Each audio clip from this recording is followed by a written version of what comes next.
It wasn't unusual for strangers to exchange polite smiles on quiet trails, especially in a small town where people clung to civility like a lifeline. So when I first saw him, I didn't think twice. He was jogging toward me, his face ruddy from the cold, wearing a faded gray hoodie and sweatpants. We passed each other with a nod, and I barely registered his existence before I turned back to the path ahead. The woods were my sanctuary, the one place where the chaos of work, bills, and life faded into a manageable hum. That morning, I'd lingered longer than usual, watching the golden light filter through the trees and listening to the soft rustle of leaves underfoot. When I eventually made my way back to the trailhead, I noticed him again. This time, he was standing near the edge of the clearing, facing the trees. His head tilted slightly, like he was listening to something I couldn't hear. His posture was rigid, hands hanging loosely at his sides, and the image of him standing there stayed with me long after I left. The second encounter was at the gas station near my apartment. I was filling up my car when I saw him emerge from the convenience store, carrying a cup of coffee. He didn't look at me, didn't even glance in my direction, but there was something unsettling about the way he moved. His steps were measured, deliberate, as though he was aware of the space he occupied and how it fit into mine. It wasn't menacing, not exactly, but it felt wrong, too purposeful. The next morning, as I walked the trail again, I caught sight of him farther down the path. He wasn't jogging this time. He was sitting on a fallen tree, staring at the ground. The hoodie was the same, but the rest of him felt different. There was a stillness about him, as though he were waiting for something or someone. When I passed, I avoided looking directly at him, but I could feel his gaze, heavy and pressing, like a weight I couldn't shake. By the time I reached the clearing, I was walking faster than usual, my heart thudding in my chest for no reason I could explain. That afternoon, I got a text from an unknown number. It was a photo of the trail. My trail. The angle was unmistakable. The clearing near the woods, the fallen tree where he'd been sitting. No words, just the image. I stared at my phone, waiting for some explanation to click into place, but none came. I thought about calling the police, but what could I say?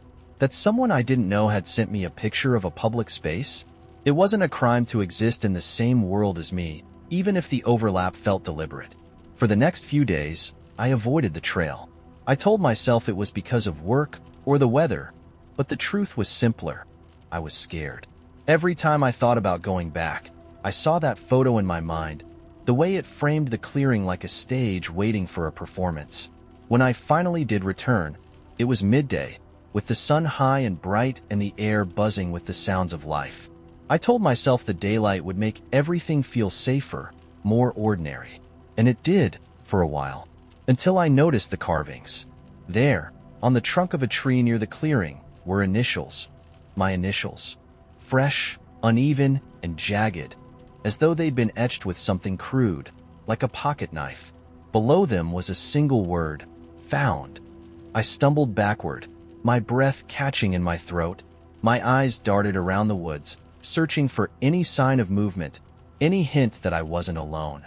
The trees loomed taller than before, their branches clawing at the sky, and the shadows between them seemed to stretch wider. I backed away slowly, not daring to turn my back until I was back on the main path. By the time I reached my car, my hands were trembling so hard I could barely get the keys into the ignition. That night, I dreamed of the woods. In the dream, I was running, the trees closing in around me like walls. I could hear footsteps behind me, heavy and deliberate, but no matter how fast I ran, I couldn't lose them. When I turned to look, there he was, his face obscured by the hood, his hands outstretched as though reaching for something just out of reach. I woke up drenched in sweat, my heart racing.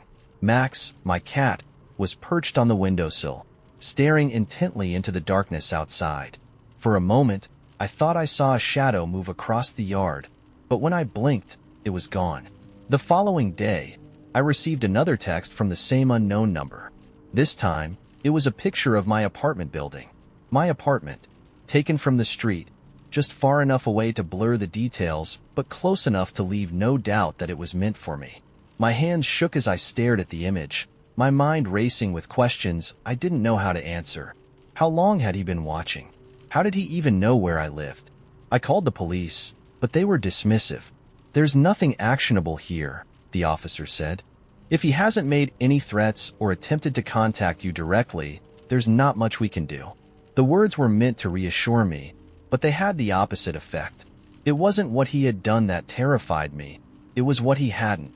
He was a ghost, moving through the edges of my life, leaving just enough behind to remind me he was there. The final encounter came a week later.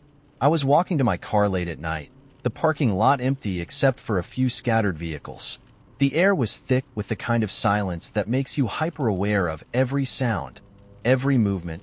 As I approached my car, I saw it. A figure standing in the shadows near the edge of the lot. He didn't move, didn't speak, just stood there watching. My body froze, every instinct screaming at me to run, but I couldn't.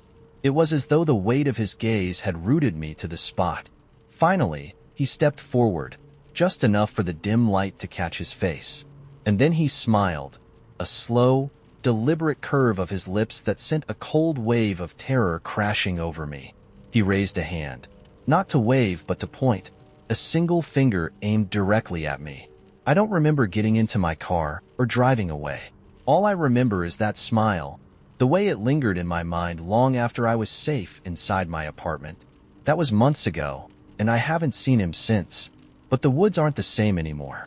The trail feels narrower, the trees closer, and every sound makes me turn my head. I don't know what he wanted or why he chose me, but I can't shake the feeling that I was part of something I didn't understand. Something that isn't over yet. The first time I noticed him, it was because of his shoes. A pair of bright white sneakers so pristine they almost glowed in the dim light of the train station.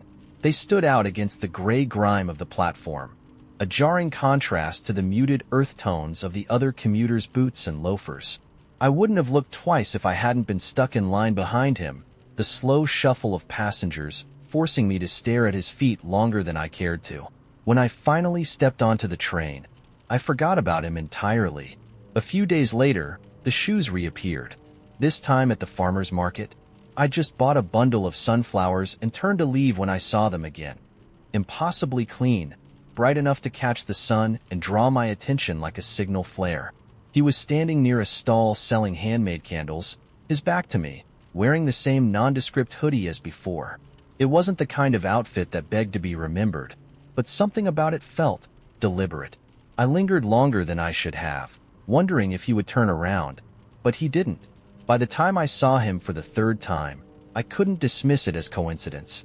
I was in line at my favorite coffee shop, tucked into a quiet neighborhood I didn't expect anyone to stumble across unless they lived nearby. He was sitting at the counter, facing the window, his head tilted slightly as though watching the drizzle streak down the glass. The shoes were there, impossibly clean as always, and now they carried the weight of familiarity. I tried to tell myself it wasn't strange. Cities are small in their own way, and people cross paths all the time without meaning to.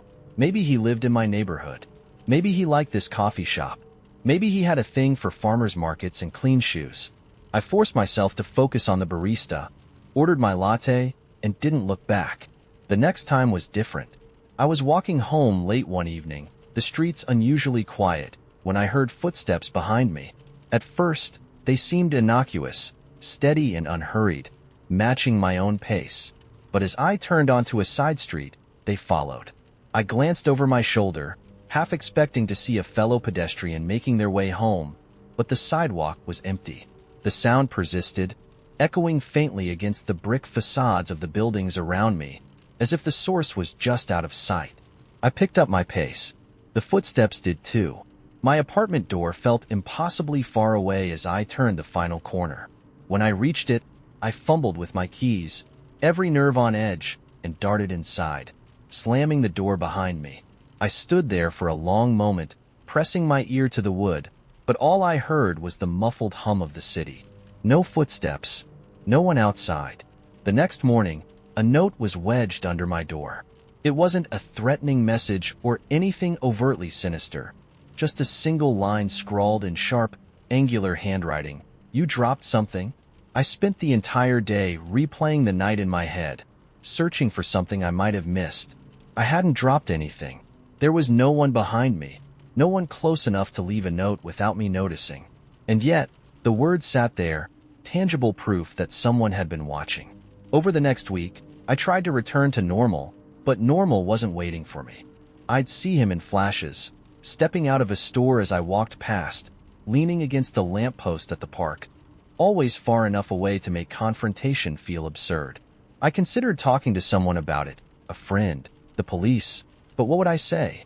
A man with clean shoes keeps existing in the same spaces as me? It wasn't enough. Then the photo appeared. It was slipped under my door like the note, printed on glossy paper.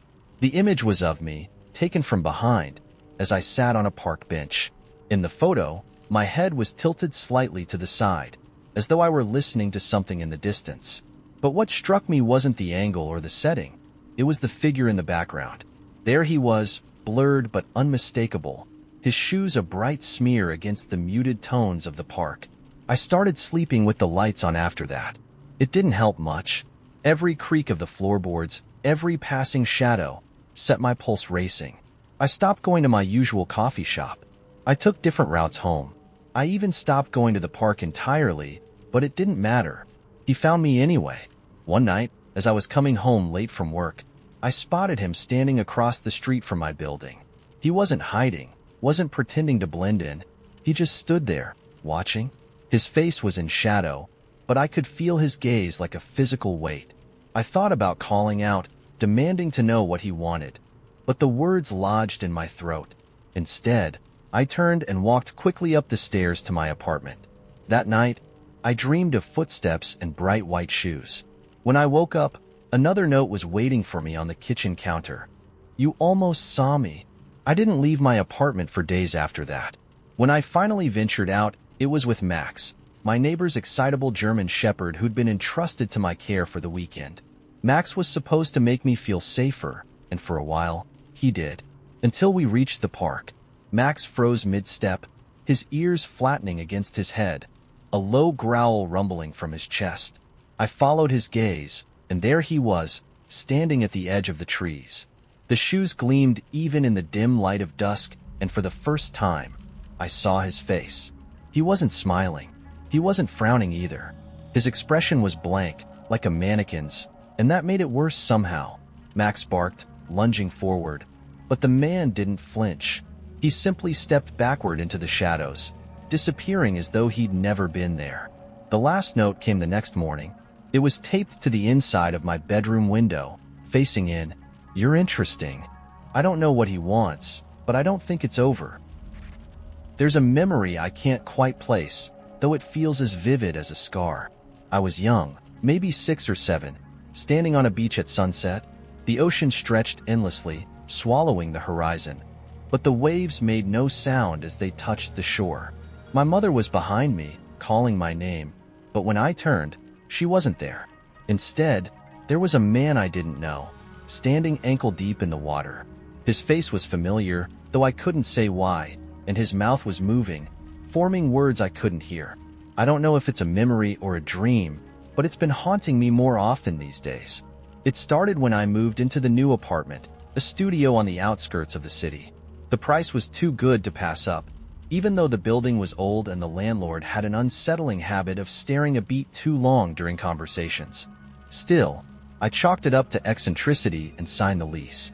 The apartment itself was unremarkable. Hardwood floors scuffed by decades of tenants, a single window overlooking a vacant lot. The light inside had a peculiar tint, like it was filtered through smoke, though I couldn't find a source. I set up my furniture, hung a few photos on the walls, and tried to make the place feel like home. On the third night, I noticed the first oddity. My clock, a vintage piece I'd inherited from my grandmother, began to tick slower than usual. At first, I thought it was broken, but when I checked my phone, I realized the clock wasn't losing time. Everything else was moving faster. The cars outside sped by in a blur, the clouds raced across the sky, and even the shadows in my apartment seemed to twitch unnaturally. I blinked, and everything snapped back to normal. It wasn't long before the other changes followed. The first time I noticed the door, I was brushing my teeth. I glanced up at the bathroom mirror, and in the reflection, there was a door where none had been before. A narrow, wooden door set into the far wall, its surface painted a deep, peeling red. I turned, but the wall was blank. When I looked back at the mirror, the door was gone. Over the next few days, the door began to appear more frequently. In reflective surfaces, the microwave, the TV, even the glass of a picture frame. Each time, it seemed closer, its details sharper. I could see scratches in the wood, the tarnished brass of the handle, as though it had been used countless times. I started avoiding mirrors, though it didn't help. One night, I woke to the sound of knocking. It wasn't coming from the front door, but somewhere inside the apartment. A slow, deliberate tap, tap, tap. My heart thudded as I climbed out of bed and crept through the darkened room. The sound grew louder, guiding me toward the blank wall where the door had appeared in the reflections. I pressed my ear to the wall, and for a moment, the knocking stopped. Then, a voice, low and raspy, whispered my name from the other side. I scrambled back, knocking over a lamp in my panic. The light flicked on, and the wall was just a wall again. The landlord was no help. When I told him about the door, he frowned, scratched his chin, and muttered something about quirks of old buildings. He promised to send someone to inspect the wall, though no one ever came. The whispers began soon after. They were faint, barely audible at first, like static just beneath the edge of hearing. Sometimes, they sounded like my own voice, repeating phrases I'd spoken earlier in the day. Other times, they were fragments of conversations I didn't recognize, voices speaking in tones of anger, sadness, or fear.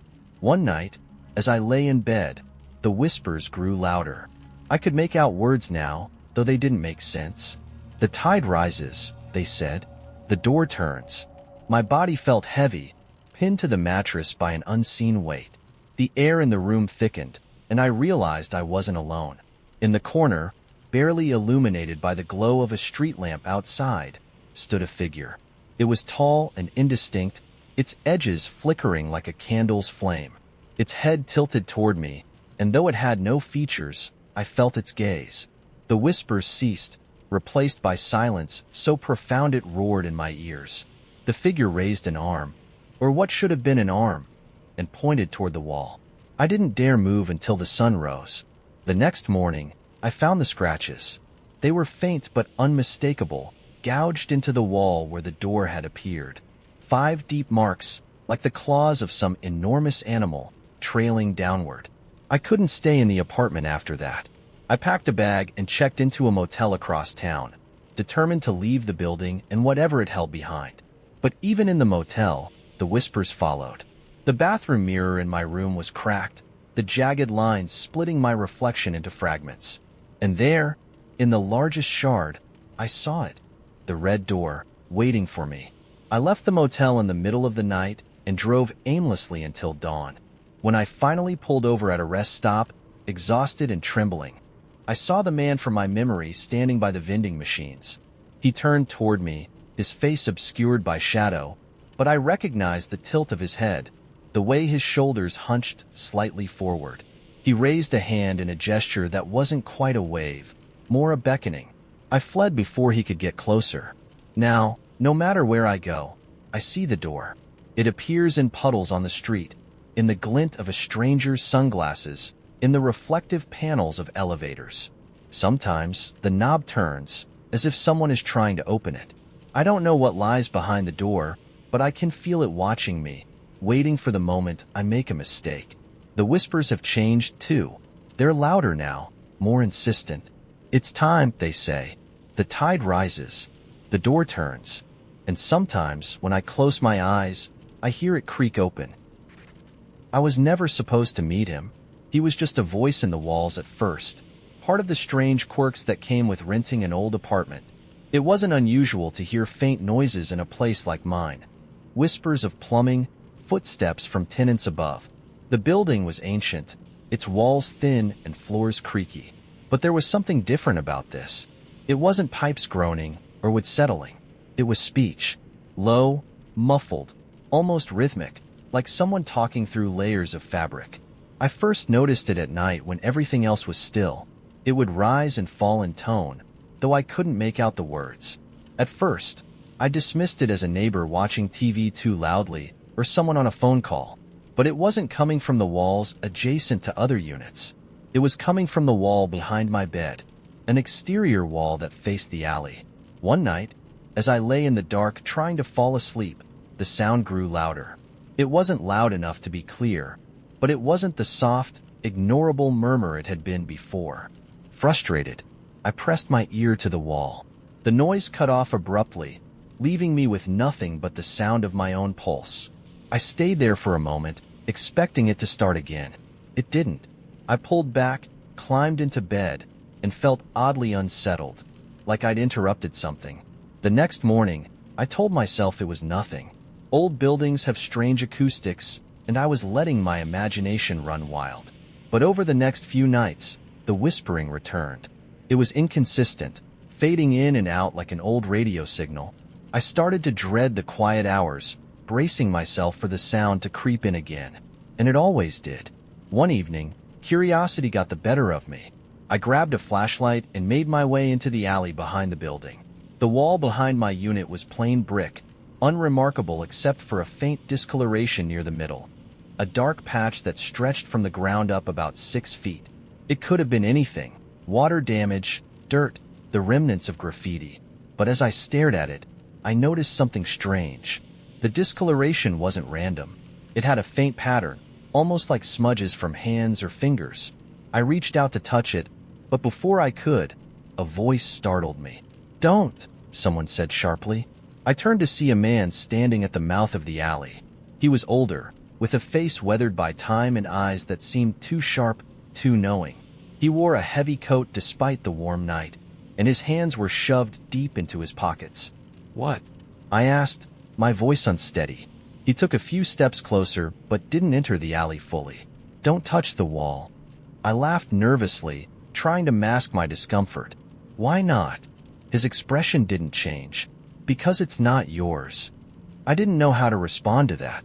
I stood there awkwardly until he spoke again. "Things get attached," he said, "to places, to people. Best not to invite them." I wanted to roll my eyes, dismiss him as some superstitious old man, but something about the way he spoke made my skin crawl. Without another word, he turned and walked away, disappearing around the corner. I stared after him for a moment, then turned back to the wall. I didn't touch it. Instead, I went back inside, locking the door behind me. That night, the whispering was louder than ever. It wasn't muffled anymore. It was clear, deliberate, a single voice, speaking in short, sharp bursts. It wasn't English, or, if it was, the words were twisted and distorted beyond recognition. I lay frozen in bed, my heart pounding. Then, just as suddenly as it began, the voice stopped. Silence filled the room, heavy and suffocating. And then, a knock. It was soft, almost polite, but unmistakable. It came from the wall behind my bed. I didn't move. I didn't breathe. My mind raced, trying to rationalize what I'd heard. Maybe it was a bird or a branch hitting the building. Maybe it was nothing at all. But then it came again. 3 knocks. Soft, measured, deliberate. I scrambled out of bed and spent the rest of the night on the couch, every light in the apartment on. By morning, I'd convinced myself it was a waking nightmare, a hallucination brought on by stress and lack of sleep. But deep down, I knew better.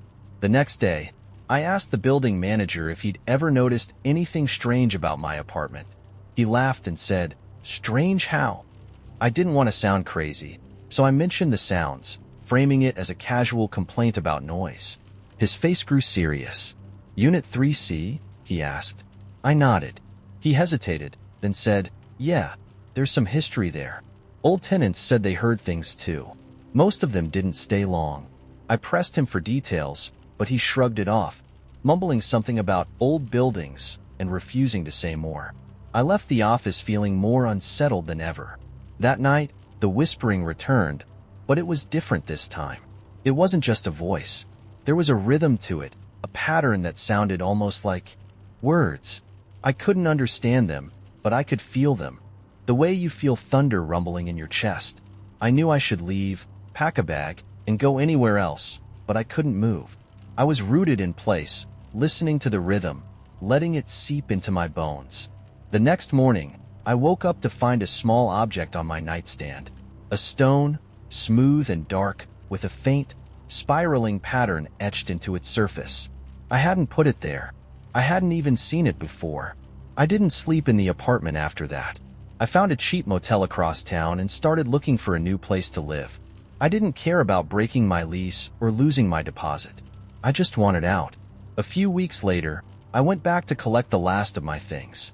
The apartment felt different, colder, even though the heat was on. As I packed, I glanced at the wall behind my bed one last time.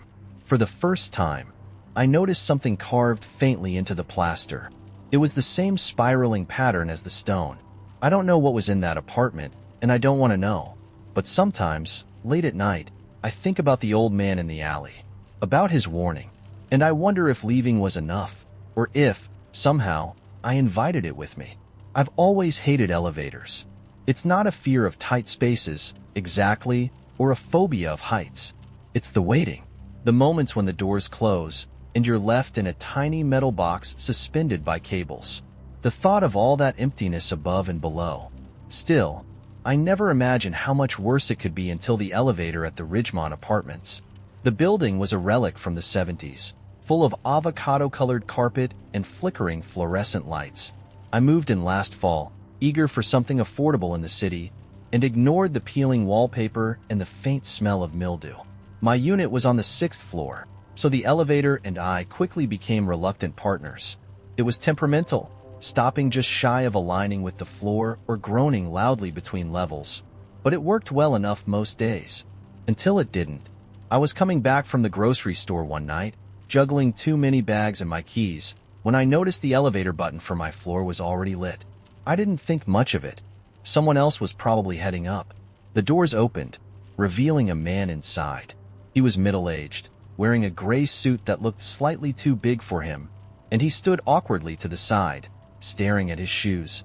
I mumbled a polite "good evening" as I stepped in, pressing the button for 6 again, just to be sure.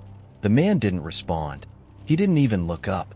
His presence should have been forgettable, but there was something about him that felt off. Maybe it was the way his hands twitched slightly, or how he seemed too stiff, like he was forcing himself to be still.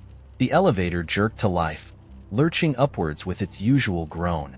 I focused on my bags, avoiding eye contact, counting the floors in my head. 1, 2, 3. Then, the elevator stopped.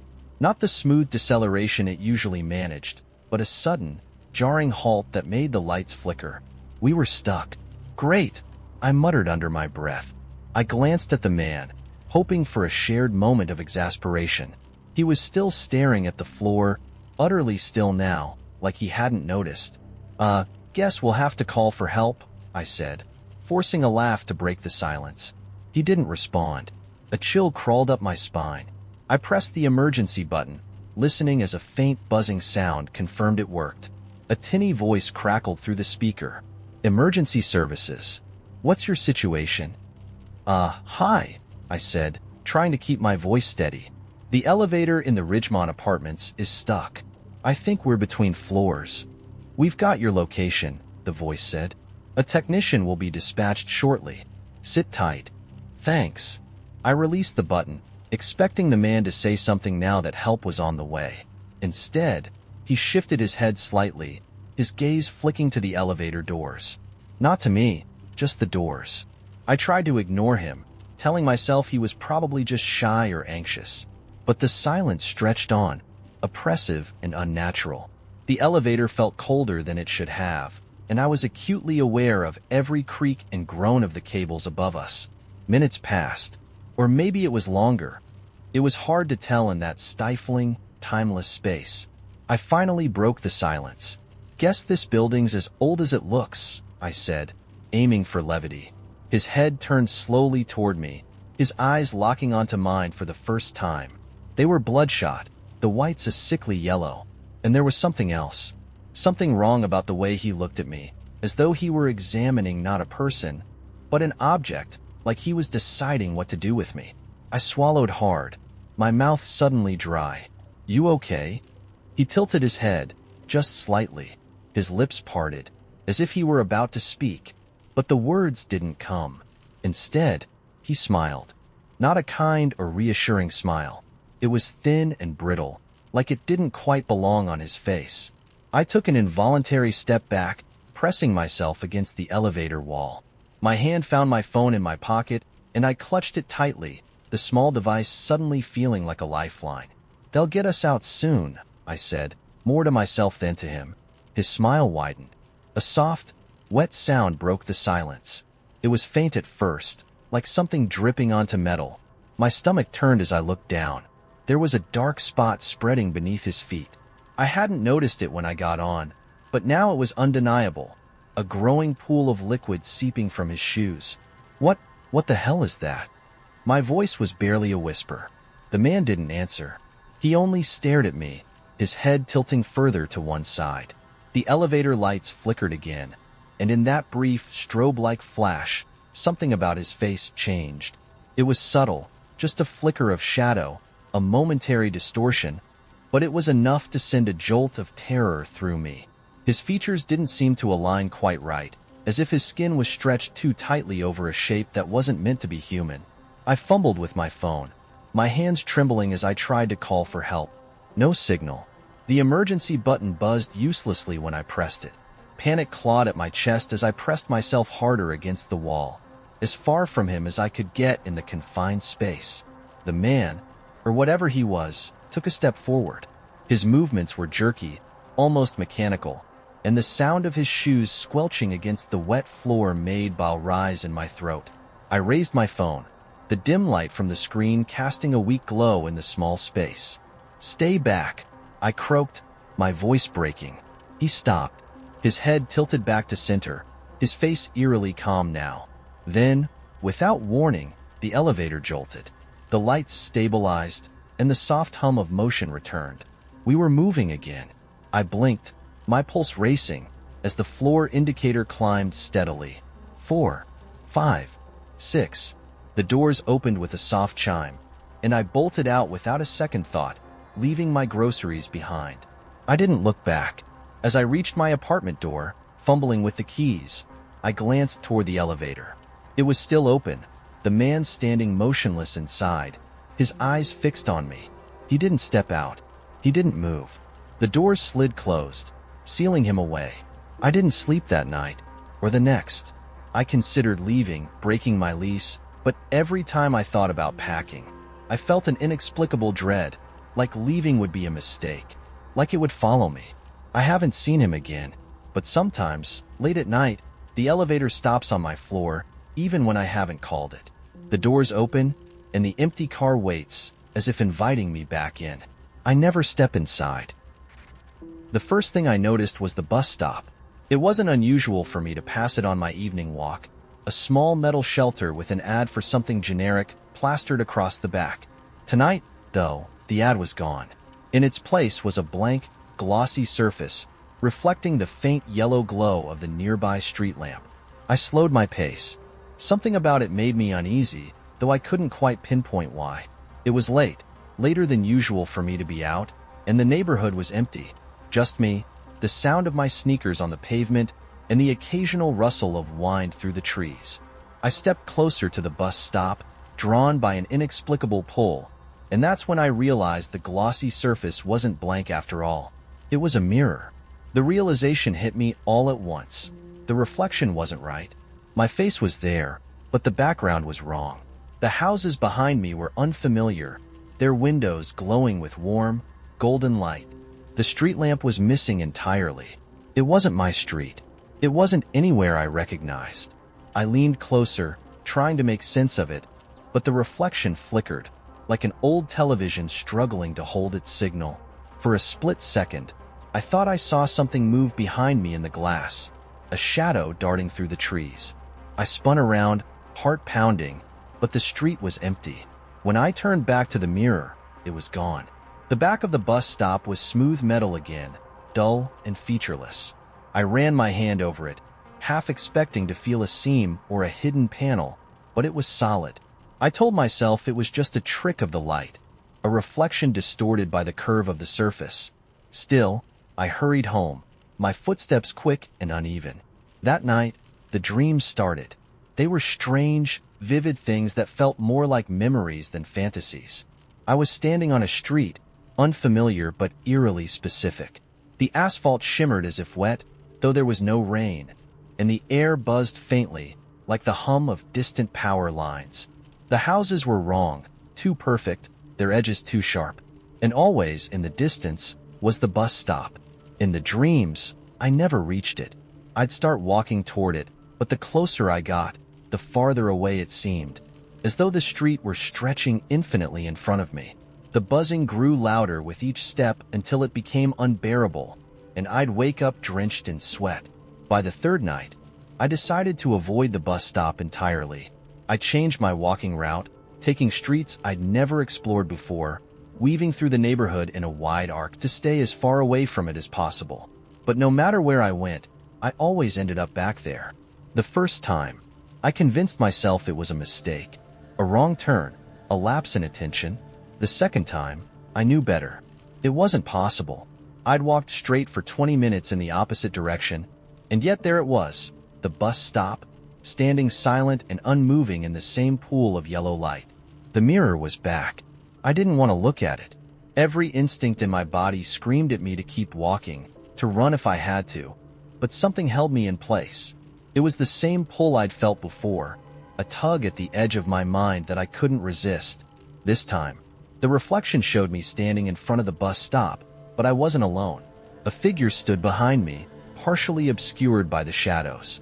It was tall, thin, with proportions that seemed just slightly wrong. Its arms were too long, its head tilted at an unnatural angle, and its movements were jerky, like a marionette on tangled strings. I didn't dare turn around. "Who are you?" I whispered, though my voice barely carried over the sound of my own breathing. The figure didn't respond. It moved closer, its outline growing sharper in the glass. My reflection didn't react, didn't turn or run. It stood frozen, staring straight ahead with an expression I didn't recognize as my own. Then the mirror flickered again, and the figure was gone. I backed away slowly, my pulse hammering in my ears. The air felt heavier now, the faint buzzing from my dreams bleeding into the waking world. I turned and walked as quickly as I could, resisting the urge to break into a sprint. When I got home, the house felt wrong. It looked the same, smelled the same, but there was a stillness to it, a quiet that pressed against my skull. My phone, which I'd left charging on the kitchen counter, was on the floor, its screen cracked. The clock on the stove blinked 12 o'clock, though the power hadn't gone out. I locked the doors, checked the windows twice, and tried to sleep. The next morning, the bus stop was gone. I walked the same route, retracing my steps, but there was no sign of it. The metal shelter, the street lamp, even the patch of cracked pavement where it stood. It was all missing, as though it had never been there. For a moment, I felt relief. Whatever had happened, whatever I'd seen, it was over. But then I noticed something on the ground where the bus stop should have been. A small, rectangular piece of glass, about the size of a smartphone screen. When I picked it up, my reflection stared back at me. It wasn't my face. It wasn't anyone's face. It was the figure from the mirror, and it was smiling. It was one of those awkward family heirloom situations. My grandmother passed away, and during the will reading, it came out that she'd left me her journal. Not jewelry, not money, not even a piece of furniture. Just an old, leather-bound book with pages warped from time and humidity. I wasn't particularly close to her, so this felt more like a curiosity than a sentimental gift. When I asked my mom about it, she just shrugged. She always carried it around, she said, her voice laced with discomfort, even when she wasn't writing in it. I don't think anyone ever read it. So, I took it home and left it on my kitchen counter. For weeks, it sat there, unopened, while life rolled on in its predictable rhythms. Bills to pay, work to stress over, plans that fell apart at the last minute. It wasn't until a quiet Saturday evening, after a particularly mind-numbing string of streaming recommendations, that I finally decided to crack it open. The handwriting was sharp and angular, much like my grandmother herself. The first few entries were mundane. Complaints about the neighbors, notes about her garden, little sketches of flowers she wanted to plant.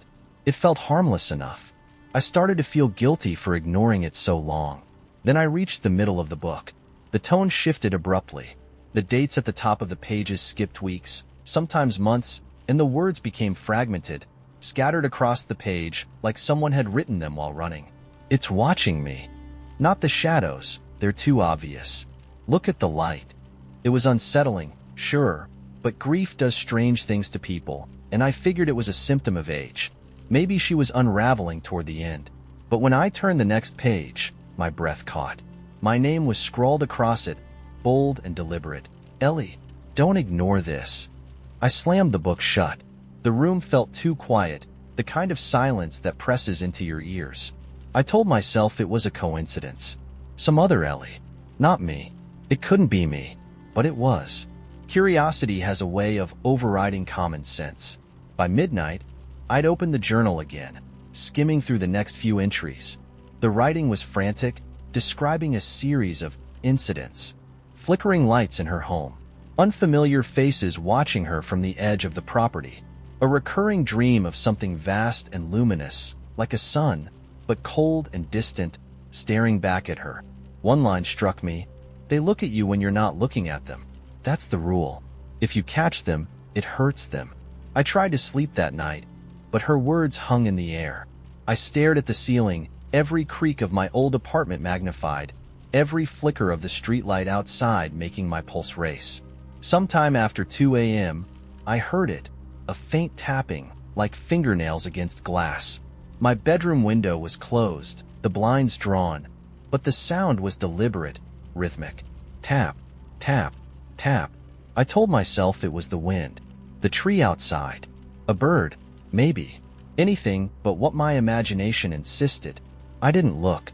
I kept my eyes squeezed shut until the tapping stopped, and I must have fallen asleep, because I woke up to sunlight streaming through the window. I wanted to forget about it, to chalk it up to exhaustion or stress.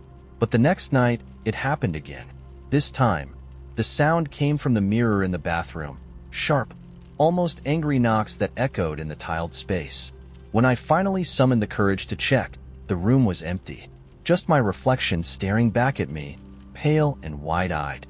By the third night, it wasn't just the tapping. The air in my apartment felt charged, like the static before a storm. Shadows stretched too far, bending at impossible angles. Objects I swore I'd left in one place appeared somewhere else entirely. And always, there was the journal. The more I read, the more it felt like she was describing exactly what was happening to me. They won't let you leave, one entry read. But they need the rules to work. Don't let them make you forget the rules. The rules. I flipped back, desperate to find them. Finally, scrawled in the margins of one page, I found them. 1. Don't look directly at them for too long. 2. Don't let them follow you into reflections. 3. If you hear them knocking, answer out loud, but never invite them in. That night, I heard the knocking again, this time from the door to my bedroom. 3 slow, deliberate taps. I froze, heart pounding, every muscle in my body screaming to stay put. But then I remembered the rule. What do you want? I croaked, my voice shaking. The knocking stopped. I didn't sleep that night, or the next. The journal consumed me, its entries growing more fragmented and cryptic as the days went on. My grandmother hadn't just been afraid. She'd been hunted, cornered. The final entry, scrawled across 2 pages in a desperate hand, read, "They won't stop until there's nothing left. Don't finish what I started." And then, there was a key taped to the inside of the back cover. I recognized it immediately. It was for her attic, a place I'd never been, even as a kid. The next day, against every instinct screaming at me to leave this alone, I drove to her old house. It was still empty, waiting for a buyer. The realtor's sign crooked in the overgrown lawn. The attic stairs groaned as I climbed, dust and cobwebs clinging to the air. The space was almost empty, save for a single, heavy box pushed into the corner. Inside were more journals, dozens of them, each as weathered and frantic as the one she'd left me. And beneath them, a mirror. It was small, antique, its surface blackened with tarnish. But as I stared at it, something moved. Not my reflection, something else. Something behind the glass, just barely visible, shifting and watching. I slammed the box shut and ran, leaving the house and everything in it behind. But as I sit here, writing this, I know it's not over.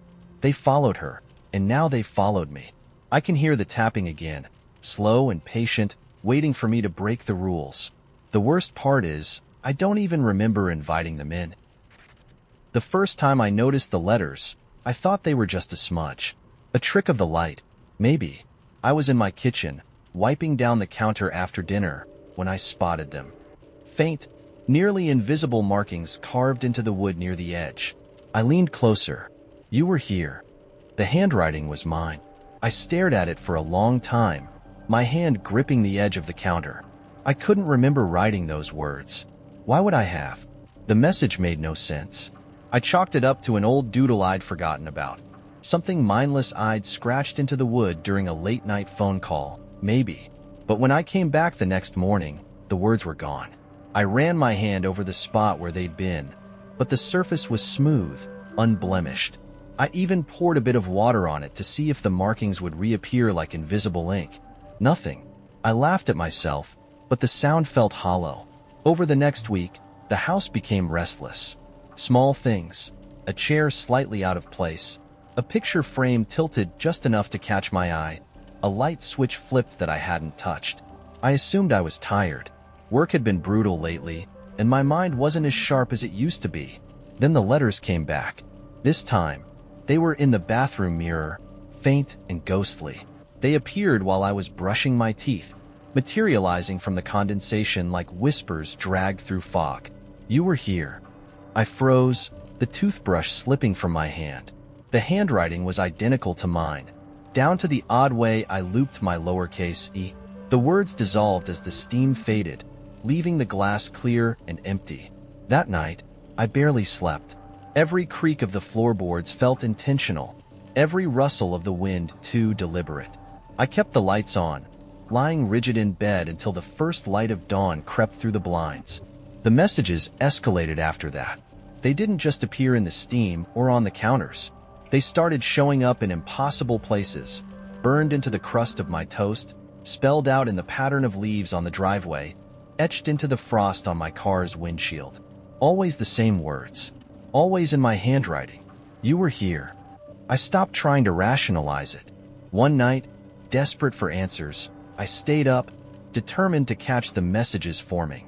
I sat in the living room with a notebook, scribbling down every noise, every flicker of movement in the shadows. But nothing happened. Hours passed, and I began to think the phenomenon had stopped, or that I'd finally lost my mind entirely. Just as I was about to head to bed, I saw it. The letters were on my notebook now, carved into the page beneath my own notes. I didn't hear the pen scratch. I didn't feel the paper shift, but they were there, as real as anything I'd written myself. You were here. I slammed the notebook shut and threw it across the room. For a moment, the silence pressed so heavily that I thought the air might shatter under its weight. Then the ceiling light flickered. Who's doing this? I shouted into the emptiness. My voice sounded small, swallowed by the walls. The light flickered again, then went out completely. In the sudden darkness, I heard something, a faint rustling, like fabric brushing against itself. It was so quiet I almost convinced myself it wasn't real. And then, a voice. You were. The words didn't come from any direction. They simply existed, surrounding me like the vibration of a struck tuning fork. I didn't sleep that night. I tried leaving the house the next morning, but something stopped me. It wasn't a physical barrier. There was nothing keeping me inside.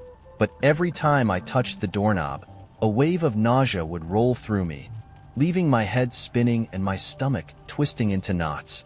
I gave up after the third attempt. Days passed. The messages grew bolder. They appeared on my computer screen, replacing the text of emails as I typed. They scrawled themselves onto my walls, not with ink or paint, but with a deep, jagged etching that seemed to emerge from the drywall itself. Once, I opened the fridge to find the milk carton labeled with "You were here" in black marker. I threw the carton away, only to find the words carved into the refrigerator door the next time I looked. The house wasn't just trying to tell me something. It was trying to trap me in a loop. One evening, after hours of pacing and sleepless frustration, I noticed something new. In the corner of the living room, where the paint had begun to peel, there was a faint outline of a door. I hadn't seen it before, though it looked old, older than the house itself. My pulse quickened as I approached. The handle was cold, almost freezing to the touch. With a deep breath, I turned it and stepped through. The air on the other side felt heavy, as though the atmosphere itself resisted my presence. The room was identical to my living room, but everything was muted, washed in grayscale. My couch, my bookshelf, even the same coffee mug I'd left on the table. All there, but drained of life. And on the wall, etched so deeply the lines seemed to bleed into the shadows, were the words, "You are here." I spun around, but the door was gone. The house, or whatever had taken its shape, had swallowed me whole. The realization settled over me with a cold, relentless certainty. I wasn't the person noticing the messages. I was the message itself, an echo left behind in a place where I no longer truly existed. I've always been a night owl, the kind of person who finds peace in the quiet hours when the world feels softer, gentler. So, when I moved into my new apartment and noticed the park across the street, it felt like a gift. By day, it was full of joggers, parents with strollers, and kids on bikes. At night, it transformed. Empty paths, whispering trees, and the occasional street lamp humming in the dark. It became my routine to walk there around midnight, headphones on, lost in my own thoughts. For months, it was my sanctuary. The city lights blinked in the distance, the air smelled faintly of pine, and the world felt like mine alone. Until the night it didn't. It was a little after 1 a.m. when I stepped out, the summer heat still lingering, clinging to my skin. The park was unusually quiet. Not just the normal nighttime stillness, but a kind of dead silence. No breeze rustling the leaves, no distant hum of traffic. Even my footsteps seemed muffled against the gravel path. I told myself it was just a trick of the humidity, the air too thick for sound to travel. But as I walked deeper into the park, I realized something was different. The street lamps, always spaced evenly along the path, were flickering, their halos of light shrinking and expanding erratically. The further I went, the darker it seemed, as though the light itself was being swallowed. About halfway through my usual route, I stopped. There was a sound, a faint crunch, like a footstep on dry leaves. I pulled out one earbud and glanced over my shoulder. The path behind me was empty, stretching back toward the entrance where the lights still glowed steady and bright. I stood there for a moment, my pulse quickening, telling myself it was nothing. Probably an animal, I thought, or a branch falling. I put the earbud back in and kept walking. The sound came again, louder this time, closer. I turned again, this time spinning fully around, my breath catching in my throat. Still, no one. The path, the trees, everything was still. But the air was different now, heavier, colder. It pressed against me, making it harder to breathe. I decided to head back. Maybe I was overreacting, but the unease was gnawing at me, the kind that grows louder when you try to ignore it. I turned, retracing my steps, walking faster now. My headphones dangled around my neck, and I kept glancing over my shoulder, my eyes straining to catch any movement in the darkness. That's when I saw it. Far down the path, just barely visible in the dim light of a failing street lamp, was a figure. It was too far away to make out any details, but it was tall and thin, standing perfectly still. It wasn't walking, or even shifting its weight. It was just there, watching. I froze, unsure whether to call out or keep moving. The figure didn't move. I thought about taking out my phone, but the idea of looking away, of breaking eye contact, felt impossible. My chest tightened, panic clawing at my throat. The figure tilted its head slightly, like it was studying me, and then, with a sudden jolt, it started walking. Not toward me, not away from me, just to the side, into the trees. It didn't make sense. There was no trail there, no reason for anyone to go that way, but it moved with purpose, vanishing into the blackness between the trees. The second it was out of sight, I ran. I don't even remember making the decision. My legs just moved, carrying me back toward the park entrance as fast as they could. My lungs burned. My breath came in ragged gasps, but I didn't stop until I was standing on the sidewalk outside my apartment building. I looked back once. The park was quiet again, the street lamps glowing steadily like nothing had happened. The pathway stretched out empty, peaceful even, but I knew what I'd seen. I barely slept that night. The image of the figure burned into my mind. By morning, I convinced myself it had been a trick of the light, my tired brain turning shadows into shapes. Maybe a tree, I told myself, or someone taking a shortcut home. But then the note started. The first one was taped to my apartment door a week later. A single sheet of paper, folded neatly, with a message written in thin, spidery handwriting. You looked at me. I stared at it for a long time, my stomach sinking. I didn't know what to make of it. A prank? Maybe? A neighbor with a cruel sense of humor? I threw it away and tried to forget about it. The second note came 3 days later. This one was slid under my door while I was home. Why did you run? I didn't sleep that night. Every creak of the floorboards, every whisper of the wind outside felt like a threat. I kept my lights on, clutching my phone, ready to call for help at the slightest sound. The third note wasn't a note at all. It was a photograph. A picture of me, walking in the park, taken from behind. I was in the same clothes I'd worn that night, my headphones around my neck, the path stretching out in front of me. But the angle was wrong. It wasn't taken from the ground. It was taken from above, like someone had been watching me from the trees. I moved out 2 days later, packed everything I could into my car, and left the rest behind. I didn't care about breaking my lease or losing my deposit. I just wanted to be gone. I live in a different city now, on the opposite side of the state. My new apartment is on the top floor, and I haven't gone on a nighttime walk since. But sometimes, late at night, I'll hear a faint tapping at my window. I'm 6 stories up. There's nothing there. At least, that's what I tell myself. I took the job because it sounded easy. The posting read, overnight caretaker for private estate. Minimal duties. $500 per night. The hours were strange, 11 p.m. to 7 a.m., but I figured it was just some rich insomniac who wanted someone on hand to guard their mansion while they slept. I didn't ask too many questions. I needed the money. The estate sat at the end of a long, winding driveway, nestled deep in a thicket of ancient trees. When I arrived for my first shift, the place was darker than I expected.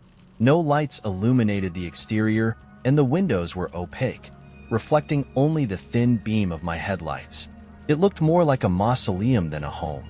A man in a sharp gray suit met me at the door. His face was lean, almost wolfish, with skin stretched tight over prominent cheekbones. "You're on time," he said, his voice clipped and efficient. "Your duties are simple. Stay in the foyer. Keep an eye on the monitors. Do not leave the house. Do not enter any locked rooms." I nodded, trying to seem professional. The man handed me a brass key and motioned me inside without another word. The foyer was enormous, lined with dark wood paneling and decorated with portraits of long-dead people whose eyes seemed to follow me. A desk sat against the far wall, its surface bare except for a set of 8 security monitors, each displaying a grainy feed from a different part of the house. One monitor showed the library, another the dining room, another a long, narrow hallway I couldn't place. I settled into the chair behind the desk, trying not to think about how the air smelled faintly of mildew and something metallic. The man left without so much as a goodbye, and the silence that followed was oppressive. I heard nothing but the faint hum of the monitors and the occasional creak of the house settling. For the first few hours, nothing happened. I spent most of my time flipping through a paperback I'd brought, occasionally glancing at the screens. The library was empty, the dining room still, the hallway unnervingly long. Around 2 a.m., one of the monitors flickered. I set my book down and leaned in, watching as the library feed sputtered with static. When it cleared, something was different. One of the chairs, which had been tucked neatly under a table moments before, now sat in the center of the room, angled slightly toward the camera. I frowned and rewound the footage. The feed skipped backward, but there was no moment when the chair moved. It was tucked neatly under the table, and then, in the next frame, it was in the middle of the room. I told myself it was a glitch, a hiccup in the old system, and tried to let it go.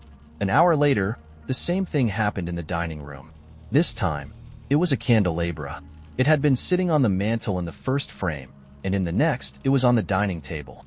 The shift wasn't subtle. It had moved several feet, but the footage showed nothing. I rewound it 3 times, staring at the screen until my eyes burned. Nothing. By 4 a.m., the changes weren't small anymore. The hallway monitor flickered, and when it cleared, the hallway was wrong. The walls seemed closer together, the angle sharper. A door that had been halfway down the hall was gone, replaced by a blank stretch of wall. I stood up, the hairs on my arms prickling. My rational mind told me to stay put, to do what I was told and not leave the foyer. But something in me wanted to check, to see if the hallway on the monitor matched the one in the house. I grabbed the key and stepped into the hallway. It stretched before me, long and shadowed, just as I'd seen on the screen. But the door that had been there earlier, the one with the brass handle, was gone.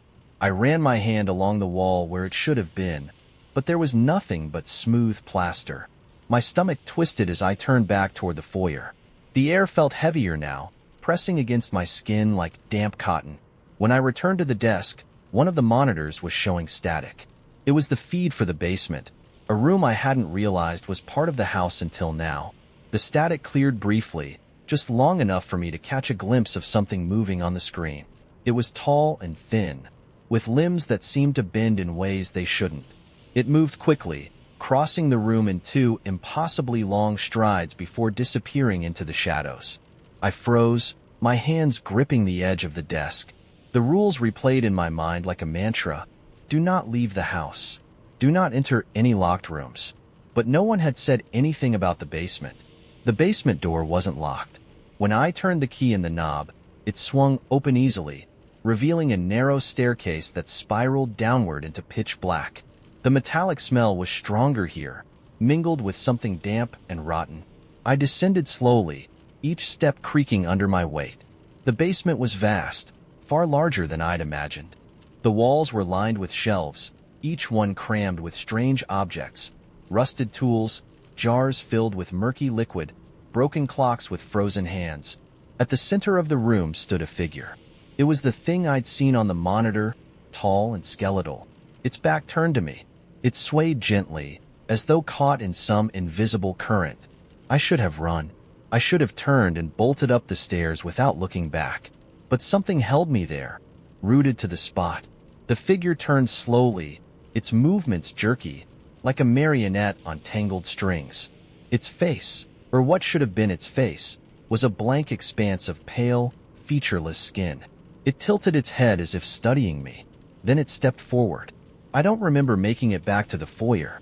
One moment I was in the basement, and the next I was slamming the front door behind me, gasping for air. The house loomed behind me, silent and still, as though nothing had happened. I didn't return for my next shift. When the man in the suit called to ask why, I told him the truth. There was a long pause on the other end of the line, and then he sighed. They always go into the basement, he said, almost to himself. Then he hung up. The paycheck arrived in the mail a week later. I didn't cash it, but sometimes, late at night, I'll hear the creak of floorboards in my apartment, or catch a glimpse of a blank, pale face in the corner of my vision, and I wonder if I left the house, or if I just brought it with me. I first noticed the man in the gray jacket on a Wednesday morning. I was rushing to catch the bus, fumbling with my coffee, when I glanced back to see him sitting on the bench across the street. His posture was casual, one leg crossed over the other, a paperback book in his lap. Nothing about him was overtly unusual, but I caught him watching me as I stepped onto the bus. Our eyes met briefly, and I looked away, thinking nothing of it. The next morning, he was there again. Same bench, same book. This time, I lingered for a moment, pretending to check my phone while sneaking a glance in his direction. He wasn't reading. His eyes were fixed on me, steady and unblinking. Something about the intensity of his gaze made my skin crawl, but I told myself it was probably nothing. People stare sometimes. I boarded the bus and tried to shake it off. By Friday, I couldn't ignore it. The man was there again, wearing the same gray jacket, holding the same book. This time, he smiled, a thin, almost apologetic curve of his lips that somehow made me more uncomfortable. When the bus pulled up, I hesitated before stepping on, my heart racing for reasons I couldn't quite explain. He didn't follow, didn't move from his spot, but the sensation of his eyes on me lingered all the way to work. That weekend, I stayed home. It wasn't a conscious decision at first, more a vague sense of unease that kept me inside. By Sunday afternoon, I was restless, so I decided to take a walk to the park near my apartment. The air was crisp, the sidewalks quiet. I was starting to feel normal again when I spotted him. He was leaning against a lamppost near the entrance to the park, the paperback now tucked into his jacket pocket. He wasn't looking at me this time, but the sight of him was enough to send a shiver down my spine. I turned around and walked the other way, my heart pounding. When I got home, I locked the door behind me and spent the rest of the evening checking the windows. I felt ridiculous, paranoid even, but something about the man wasn't right. I didn't know what, exactly, but I couldn't shake the feeling that he was following me. Monday came, and I debated calling in sick. But work was a welcome distraction, a way to ground myself in reality. I convinced myself that the man was just some eccentric local, harmless and probably oblivious to the anxiety he was causing me. At the bus stop, the bench was empty. Relief flooded through me as I stepped onto the bus, finally able to relax. But as I settled into my seat, I glanced out the window and froze. He was standing on the sidewalk, watching the bus pull away. That night, I installed a chain lock on my door. It felt silly, but it made me feel a little safer. I checked the windows again before bed, even though I was on the second floor and knew they were secure. The night passed uneventfully, and by morning, I had almost convinced myself that I'd been overreacting. But then came the note. It was tucked under my windshield wiper when I went to leave for work. A single sheet of paper, folded neatly. My name was written on the outside in careful, looping script. My first thought was that it was a mistake. Maybe someone else with the same name lived nearby. But when I opened it, my stomach turned. I hope you don't mind me noticing you. You're hard not to notice. I'll see you soon. I scanned the street, but it was empty. My hands shook as I crumpled the note and tossed it into the passenger seat. I spent the entire drive to work glancing in the rearview mirror, certain that the man in the gray jacket would be there, trailing me. But he wasn't. At least, not that I could see. I showed the note to a coworker later that day, trying to laugh it off. Probably just some creep, she said. You should tell the cops, though. I nodded, but I didn't call the police. What could I even say? That a man had been sitting on a bench near my bus stop and left me a vaguely unsettling note? It didn't feel like enough. I decided to ignore it, to pretend it hadn't happened. That evening, I avoided the bus altogether, opting to take a longer route home by walking. The streets were quiet, and for a while, I felt like I'd made the right choice. But as I turned onto my block, I saw him. He was standing in front of my building, his hands in his pockets, the paperback nowhere in sight. For a moment, I thought about confronting him, demanding to know what he wanted. But the words died in my throat. There was something about the way he stood, too still, too deliberate, that made me feel like he was waiting for me to speak first. I ducked into a nearby convenience store, watching him from the window as I pretended to browse. He didn't move. Finally, after what felt like hours, he turned and walked away, disappearing around the corner. I didn't sleep that night. Every creak of the building, every passing car, made me jump. I kept the lights on, my phone clutched in my hand, ready to call for help, but nothing happened. Over the next few days, he disappeared. The bench at the bus stop stayed empty, and there were no more notes. I started to think maybe he'd lost interest, that I'd imagined the danger to be worse than it was. And then, one night, I woke to a sound. A soft, deliberate tapping. It was coming from my bedroom window. I didn't move. I didn't breathe.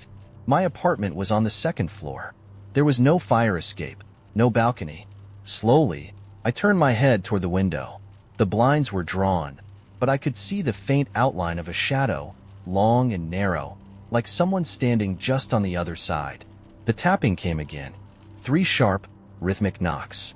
I stayed frozen, my heart pounding so loudly I thought it might drown out the sound. After what felt like an eternity, the shadow shifted, and then it was gone. I didn't open the blinds. I didn't check the street. Instead, I packed a bag and left that night, driving until the city disappeared in my rearview mirror. I don't know who he was or what he wanted, but sometimes, in the quiet moments before sleep, I think I hear it again. The tapping. Always 3 knocks. Always at the window. The week my brother came home, the clock stopped working. Not all at once, but gradually. The old grandfather clock in the living room froze on 3:17. My alarm clock refused to budge from 7:02, even after I replaced the batteries. Even the digital clock on the microwave blinked midnight, like it had forgotten what time was supposed to be. I might have chalked it up to coincidence if it weren't for the silence. The house had always been noisy in a comforting way. Floorboards groaned, pipes hummed, the walls whispered with drafts.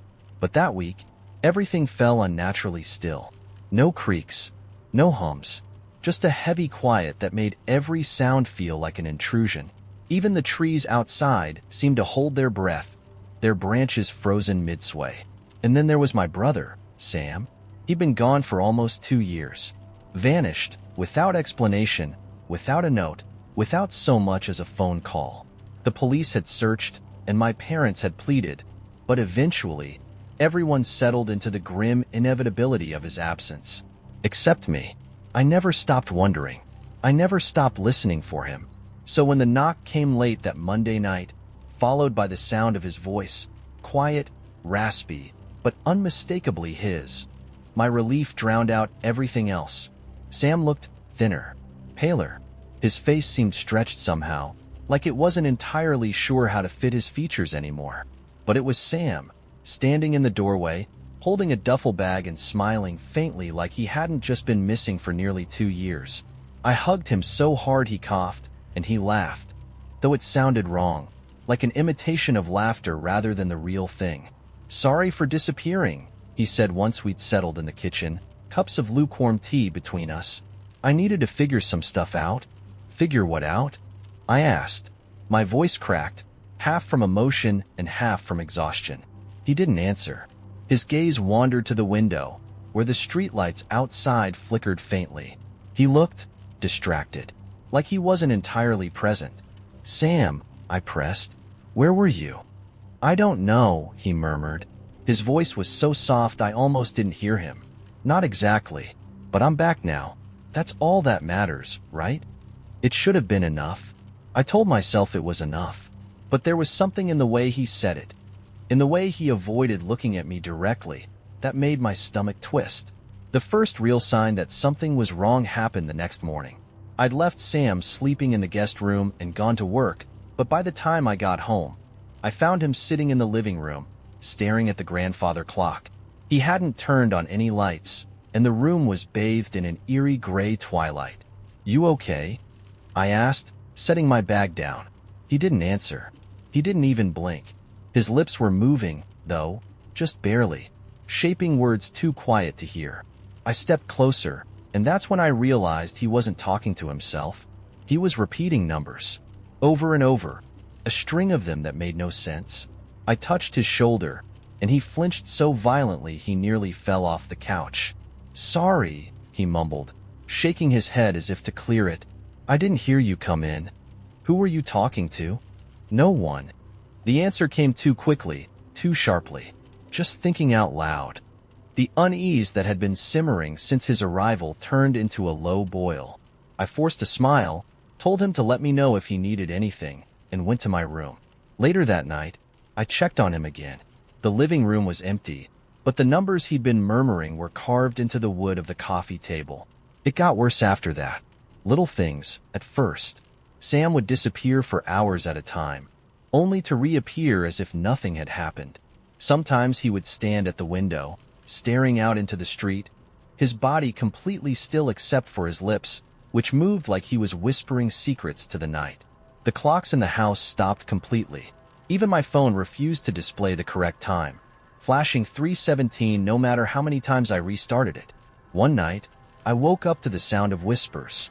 At first, I thought it was Sam again, but when I sat up, I realized the sound was coming from inside my room. The whispers weren't words, they were numbers, an endless, rapid sequence that filled the air like static.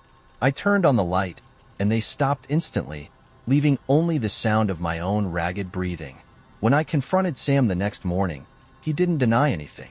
He just smiled faintly, the corners of his mouth twitching in a way that made my skin crawl. "They followed me back," he said. "Who?" My voice shook, but I didn't care. "Who followed you?" His gaze met mine for the first time since he'd come back. His eyes looked hollow, as if something behind them had burned out. "I told you, I don't know where I was. But they were there, watching, waiting. And when I left, they came with me." "Sam, you're not making sense." "They're always listening," he interrupted. His voice cracked, low and desperate. "Always. Don't let them in. No matter what, don't." The lights flickered, and he froze. His head tilted sharply to one side, his neck making a sickening pop, and he smiled that too wide, too tight smile. "They're here," he whispered. The house plunged into darkness. For a moment, I couldn't hear anything but my own pulse, pounding in my ears. Then the whispers started again. Numbers. Thousands of them. Overlapping. Echoing. Growing louder and louder until it felt like they were burrowing into my skull. I don't remember much after that. Just flashes. Sam standing too close, his face distorted in the flickering light. The sound of something heavy dragging across the floor. The feeling of cold air rushing against my skin as I stumbled out of the house. I haven't been back since. The clocks in my new apartment work fine, but sometimes, in the quiet moments between sleep and waking, I hear the whispers again. The numbers are getting louder. I used to believe I had control over my life. It was a fragile belief, but comforting, like a thread running through a maze, something I could cling to. That illusion shattered the night I woke up standing in the middle of my kitchen, the faucet running, and my hands submerged in scalding water. My skin was red and raw, and the heat climbed up my arms, but I couldn't pull away. It was as if my body had locked itself into place, and I was only a passenger. When my fingers finally responded, jerking free, I gasped, as if surfacing from a deep pool. My throat burned, dry and tight, as though I hadn't spoken in hours. The clock on the microwave blinked 3:03 a.m. I didn't remember leaving my bed, let alone turning on the faucet. The worst part wasn't the burning or the confusion. It was the whisper I thought I heard as I turned off the tap, something that sounded suspiciously like my own voice, murmuring, "Not yet." I stayed up the rest of the night, sitting in the dark, my hands wrapped in a damp towel. Sleep didn't feel safe anymore. It wasn't just the idea of losing time that terrified me. It was what I might be doing with it. The following morning, I found the words, "I'm sorry," written in small, jagged letters on my bathroom mirror. The condensation from the shower was fresh, droplets streaking through the text. My chest tightened as I stared at the words. I hadn't showered yet. My first instinct was to run my finger through the letters, but I stopped halfway. The strokes didn't smudge. It wasn't written in condensation. It was scratched into the glass. I convinced myself to go to work, thinking maybe the noise of other people would drown out whatever was happening. I kept my head down, sticking to my desk, ignoring the odd looks from my coworkers. At one point, Sandra, the HR manager, leaned over my cubicle and said, "Feeling okay? You were really, intense in the meeting yesterday." I stared at her. "What meeting?" She frowned. "The one about the policy updates? You stood up and, well, it was a bit dramatic. But hey, everyone has bad days." She walked away before I could respond. I checked my calendar. There was no meeting listed for the day before.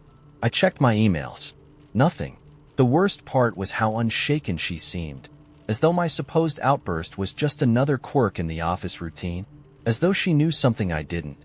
That night, I stayed awake until dawn, pacing my apartment, waiting for the next fracture in my reality. But nothing came. The hours dragged on in uneventful silence. I began to hope that maybe, whatever this was, it had passed.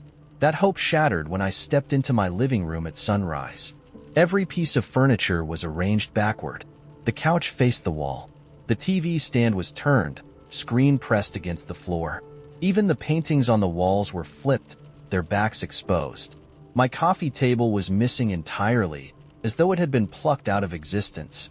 I didn't rearrange anything. I didn't even touch it.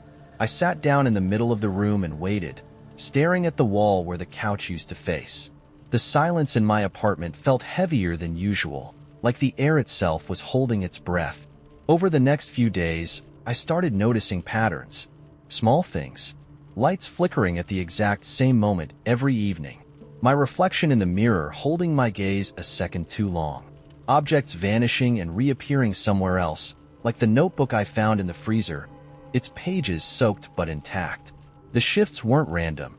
They felt deliberate, like someone or something was testing me. The notebook became an obsession. The first page was blank, but as I flipped through it, I found fragments of text, half-formed sentences scrawled in frantic handwriting that wasn't mine. Some were mundane, shopping lists and dates I didn't recognize. Others were unsettling. Do not answer the door at 2:11 a.m. Don't look at the left corner of the ceiling after dark. They will take the picture first. On the final page, scrawled in bold letters, was a single line. Who is the second you? I slammed the notebook shut and threw it across the room, but the words stayed with me. That night, as I lay in bed, my back to the door, I felt a shift in the air. A weight, subtle but undeniable. I didn't turn around. I couldn't. The presence behind me felt familiar, like the shape of an old memory I couldn't quite place. Then came the sound. A whisper. Not a voice, but the shape of one. A breathy suggestion that was both too faint to understand and too clear to ignore. By the time I found the courage to turn, the room was empty. But my phone was glowing on the nightstand. A new photo displayed on the screen. It was of me, sitting on my bed, staring at the camera with a look of blank resignation. The photo was taken from behind me. The following days blurred into each other. Sleep was impossible. I stopped going to work, stopped answering the phone. The notebook was gone, though I hadn't moved it. Instead, I began finding scraps of paper scattered around my apartment, each one with a single word written in blocky, uneven letters. Hide. I tried leaving, once. I packed a bag, grabbed my keys, and stepped into the hallway. But the air outside my apartment felt wrong. Too thick, too still. The sound of my footsteps echoed unnaturally, like they didn't belong to me. I made it as far as the elevator before the lights in the hallway began to flicker, casting jagged shadows that moved too fast. The elevator doors slid open, and I swear I saw myself standing inside, staring back at me. I ran back to my apartment and locked the door. Now, the walls feel closer every day. I've boarded up the windows, but it doesn't matter. The feeling is always there. That pull, that quiet hum of something watching, waiting. The photographs keep appearing on my phone. Different angles, different times. Some show me asleep, some staring at things I can't see. One showed me holding the notebook, the words, "I'm sorry," visible on the open page. I know it's only a matter of time before I see what's on the other side of the camera. And the terrifying part isn't that I might find out who, or what, is taking the pictures. It's that I'm starting to wonder if it's me. It began with a shift I couldn't name. Not an event or a thing. Just a subtle, creeping sense that the edges of my life were becoming unsteady. Like walking on familiar ground only to realize it's slightly tilted, the horizon bending in ways it shouldn't. At first, I thought it was stress.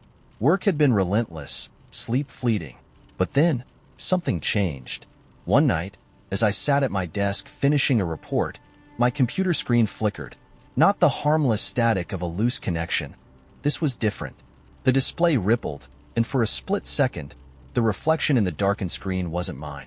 It was close, but not quite. The shape of the face was off, the eyes too sharp, the smile too knowing. I jerked back, nearly knocking over my chair. The reflection was gone.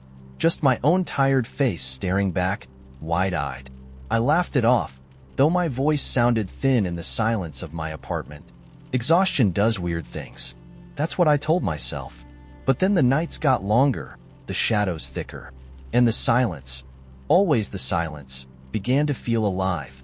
The next time it happened, I wasn't even awake. At least, I don't think I was. I opened my eyes to find myself standing in the hallway, the air around me dense and cold. My hand was on the wall, fingers pressed into the plaster like I was trying to anchor myself. The light from the living room spilled into the hallway, flickering like a dying candle. When I stepped forward, my foot brushed something. A piece of paper lay on the floor, blank except for a single word written in large, uneven strokes. Come. I didn't move. My heartbeat echoed in my ears, and for a moment, I thought I saw something shift in the living room, a flicker of movement just beyond the doorway. But when I forced myself to look, the room was empty. The note was gone. After that night, my apartment seemed to change in subtle ways, as though it were no longer entirely mine. Drawers were left open when I was certain I'd closed them. A photo frame on my bookshelf, the one of me and my sister at the beach, was replaced with an empty frame, its glass cracked. The missing photo reappeared 2 days later, folded neatly under my pillow, but it was different. In the picture, the beach was still there, and my sister, but I wasn't. I started keeping track of everything. When I left the house, where I put my keys, the exact time I turned off the lights. I thought if I could map my life down to every detail, I could find the gaps, the moments where things slipped out of my hands. But the more I tried to take control, the more erratic things became. One morning, I woke to find every clock in my apartment stuck on 4:17 a.m., the second hand twitching but never advancing. I could hear them all ticking in unison, a relentless, mechanical heartbeat that filled every corner of the space. I unplugged the clocks, took the batteries out, but the sound didn't stop. I left the apartment that day and stayed out until well after dark, but when I came home, the clocks were back, perfectly set, the ticking gone. And then, the voices started. Not whispers or shouts, nothing so tangible. They were more like impressions, faint and fleeting, as if my thoughts were no longer mine alone.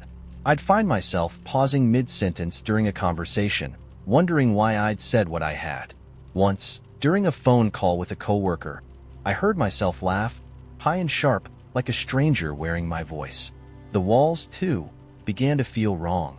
I can't explain it, but when I pressed my ear to them one evening, I heard something behind them. Not pipes, not settling wood, something deeper, something rhythmic. The kind of sound you'd imagine hearing in the chest of a sleeping giant.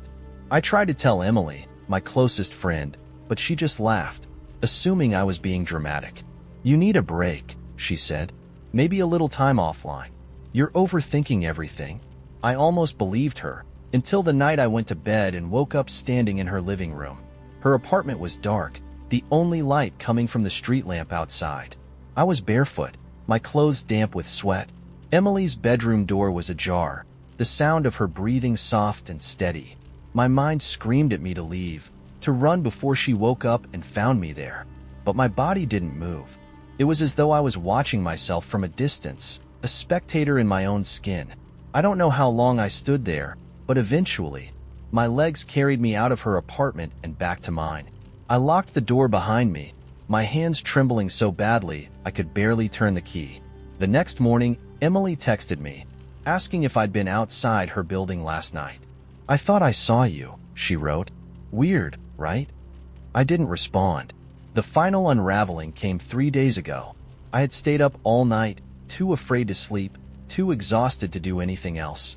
At some point, I noticed a faint humming sound, low and droning, coming from everywhere and nowhere all at once. It grew louder as the night stretched on, until I could feel it vibrating in my chest, my teeth. I stood in front of the bathroom mirror, staring at my own reflection. My face looked pale and thin, my eyes hollow. But then, as I leaned closer, the reflection smiled. I didn't. It tilted its head, watching me with an expression that wasn't mine.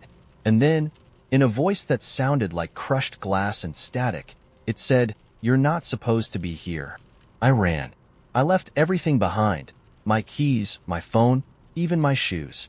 I don't know where I am now, writing this. A motel, I think. The room is sparse, unfamiliar. The walls hum faintly at night, and when I look into the bathroom mirror, I see nothing at all. It began with the scent of oranges, sharp and sweet, cutting through the stagnant air of my apartment. At first, I thought it was just my neighbors cooking. The walls were thin, and smells traveled like whispers through them. But it didn't fade.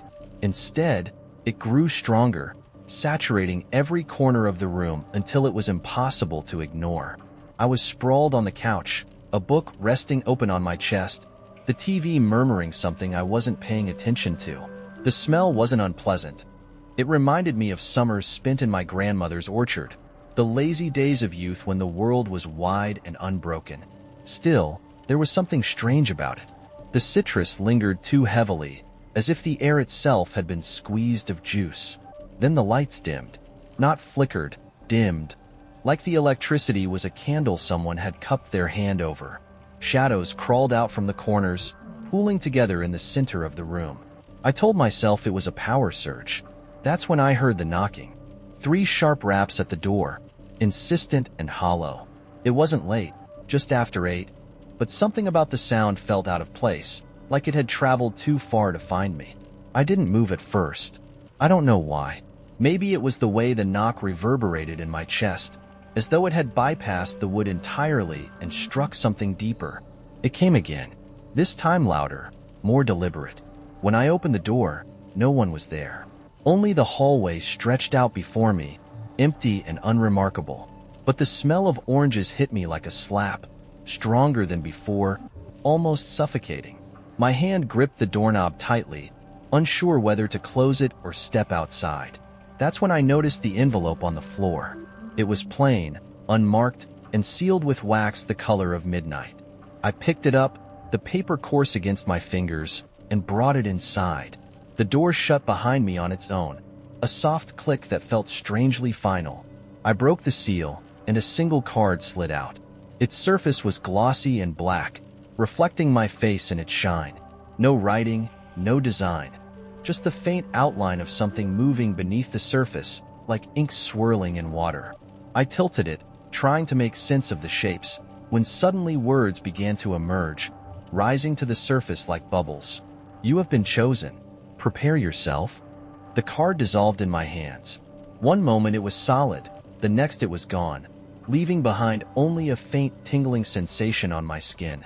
I stared at the empty space where it had been, my thoughts colliding into each other like frantic birds. The apartment was different now. The lights hadn't just dimmed. They'd been swallowed entirely, leaving the room bathed in a murky twilight. The furniture looked unfamiliar, the edges too sharp, the colors too muted. The walls seemed farther apart, the ceiling higher, as though the space had stretched while I wasn't looking.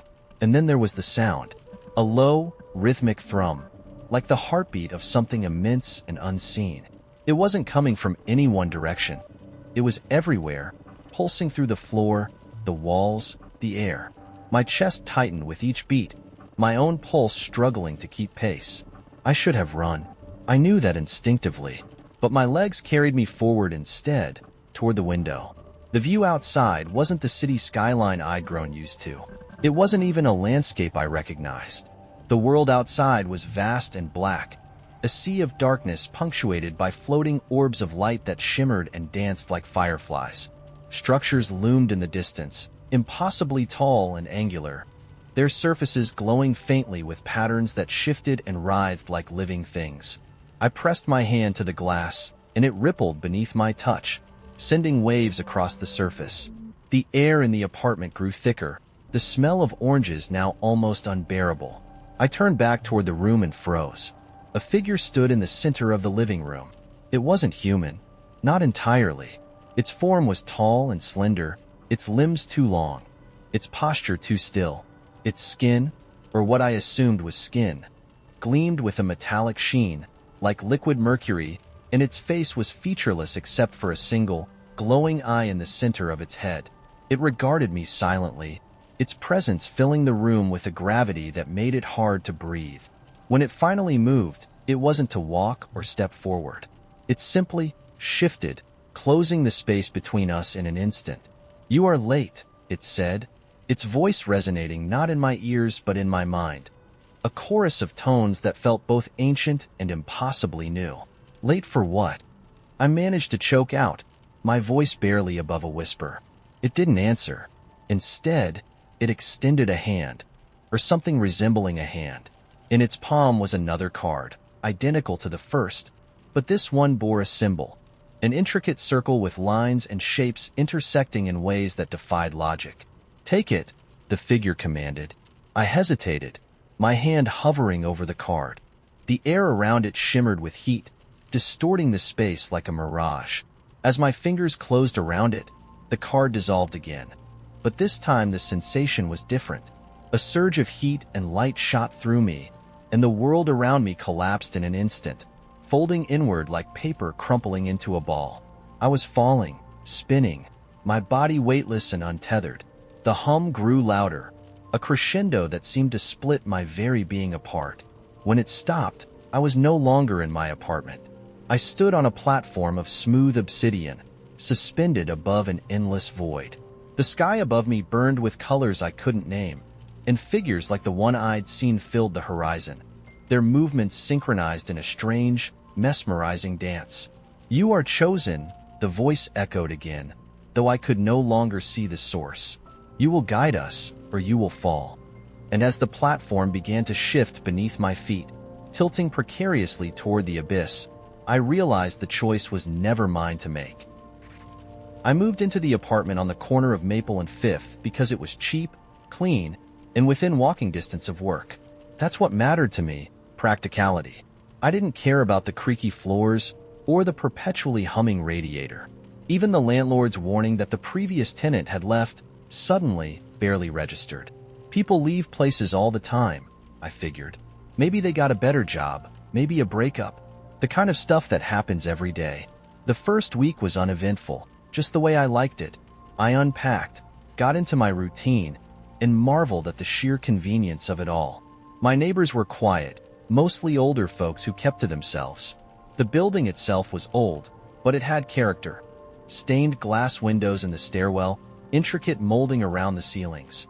It was charming in its way, though the walls were thin enough that I could hear the faint murmurs of the couple next door arguing or the thud of someone's footsteps above me. Then, one evening, I came home and noticed something strange. My door was unlocked. I froze, the groceries in my hand suddenly feeling heavier. I was certain I'd locked it that morning. I always double-check. Slowly, I pushed the door open, expecting chaos, or at least a sign of a break-in. But everything was exactly as I'd left it. The couch pillows were still slumped against the armrests. My laptop sat closed on the desk, the dishes from breakfast drying in the rack. I convinced myself I'd been careless, that I'd forgotten to lock it in my rush to leave. It was the simplest explanation, and I didn't want to overthink it. But as the days went on, small things began to nag at me. I'd find a window slightly ajar that I hadn't opened, or the TV turned to a channel I never watched. Once, I came home to find my desk chair moved just a few inches, the wheels leaving faint tracks in the carpet. It was subtle enough to make me doubt myself, but persistent enough that I started feeling on edge. One night, I woke up to a sound. It was faint at first, a rhythmic creak coming from above me. I assumed it was the upstairs neighbor walking around, but it went on far longer than made sense. Creak, pause, creak, pause, like someone pacing in deliberate, measured steps. I stared at the ceiling, the sound burrowing into my mind, growing louder in the silence of the night.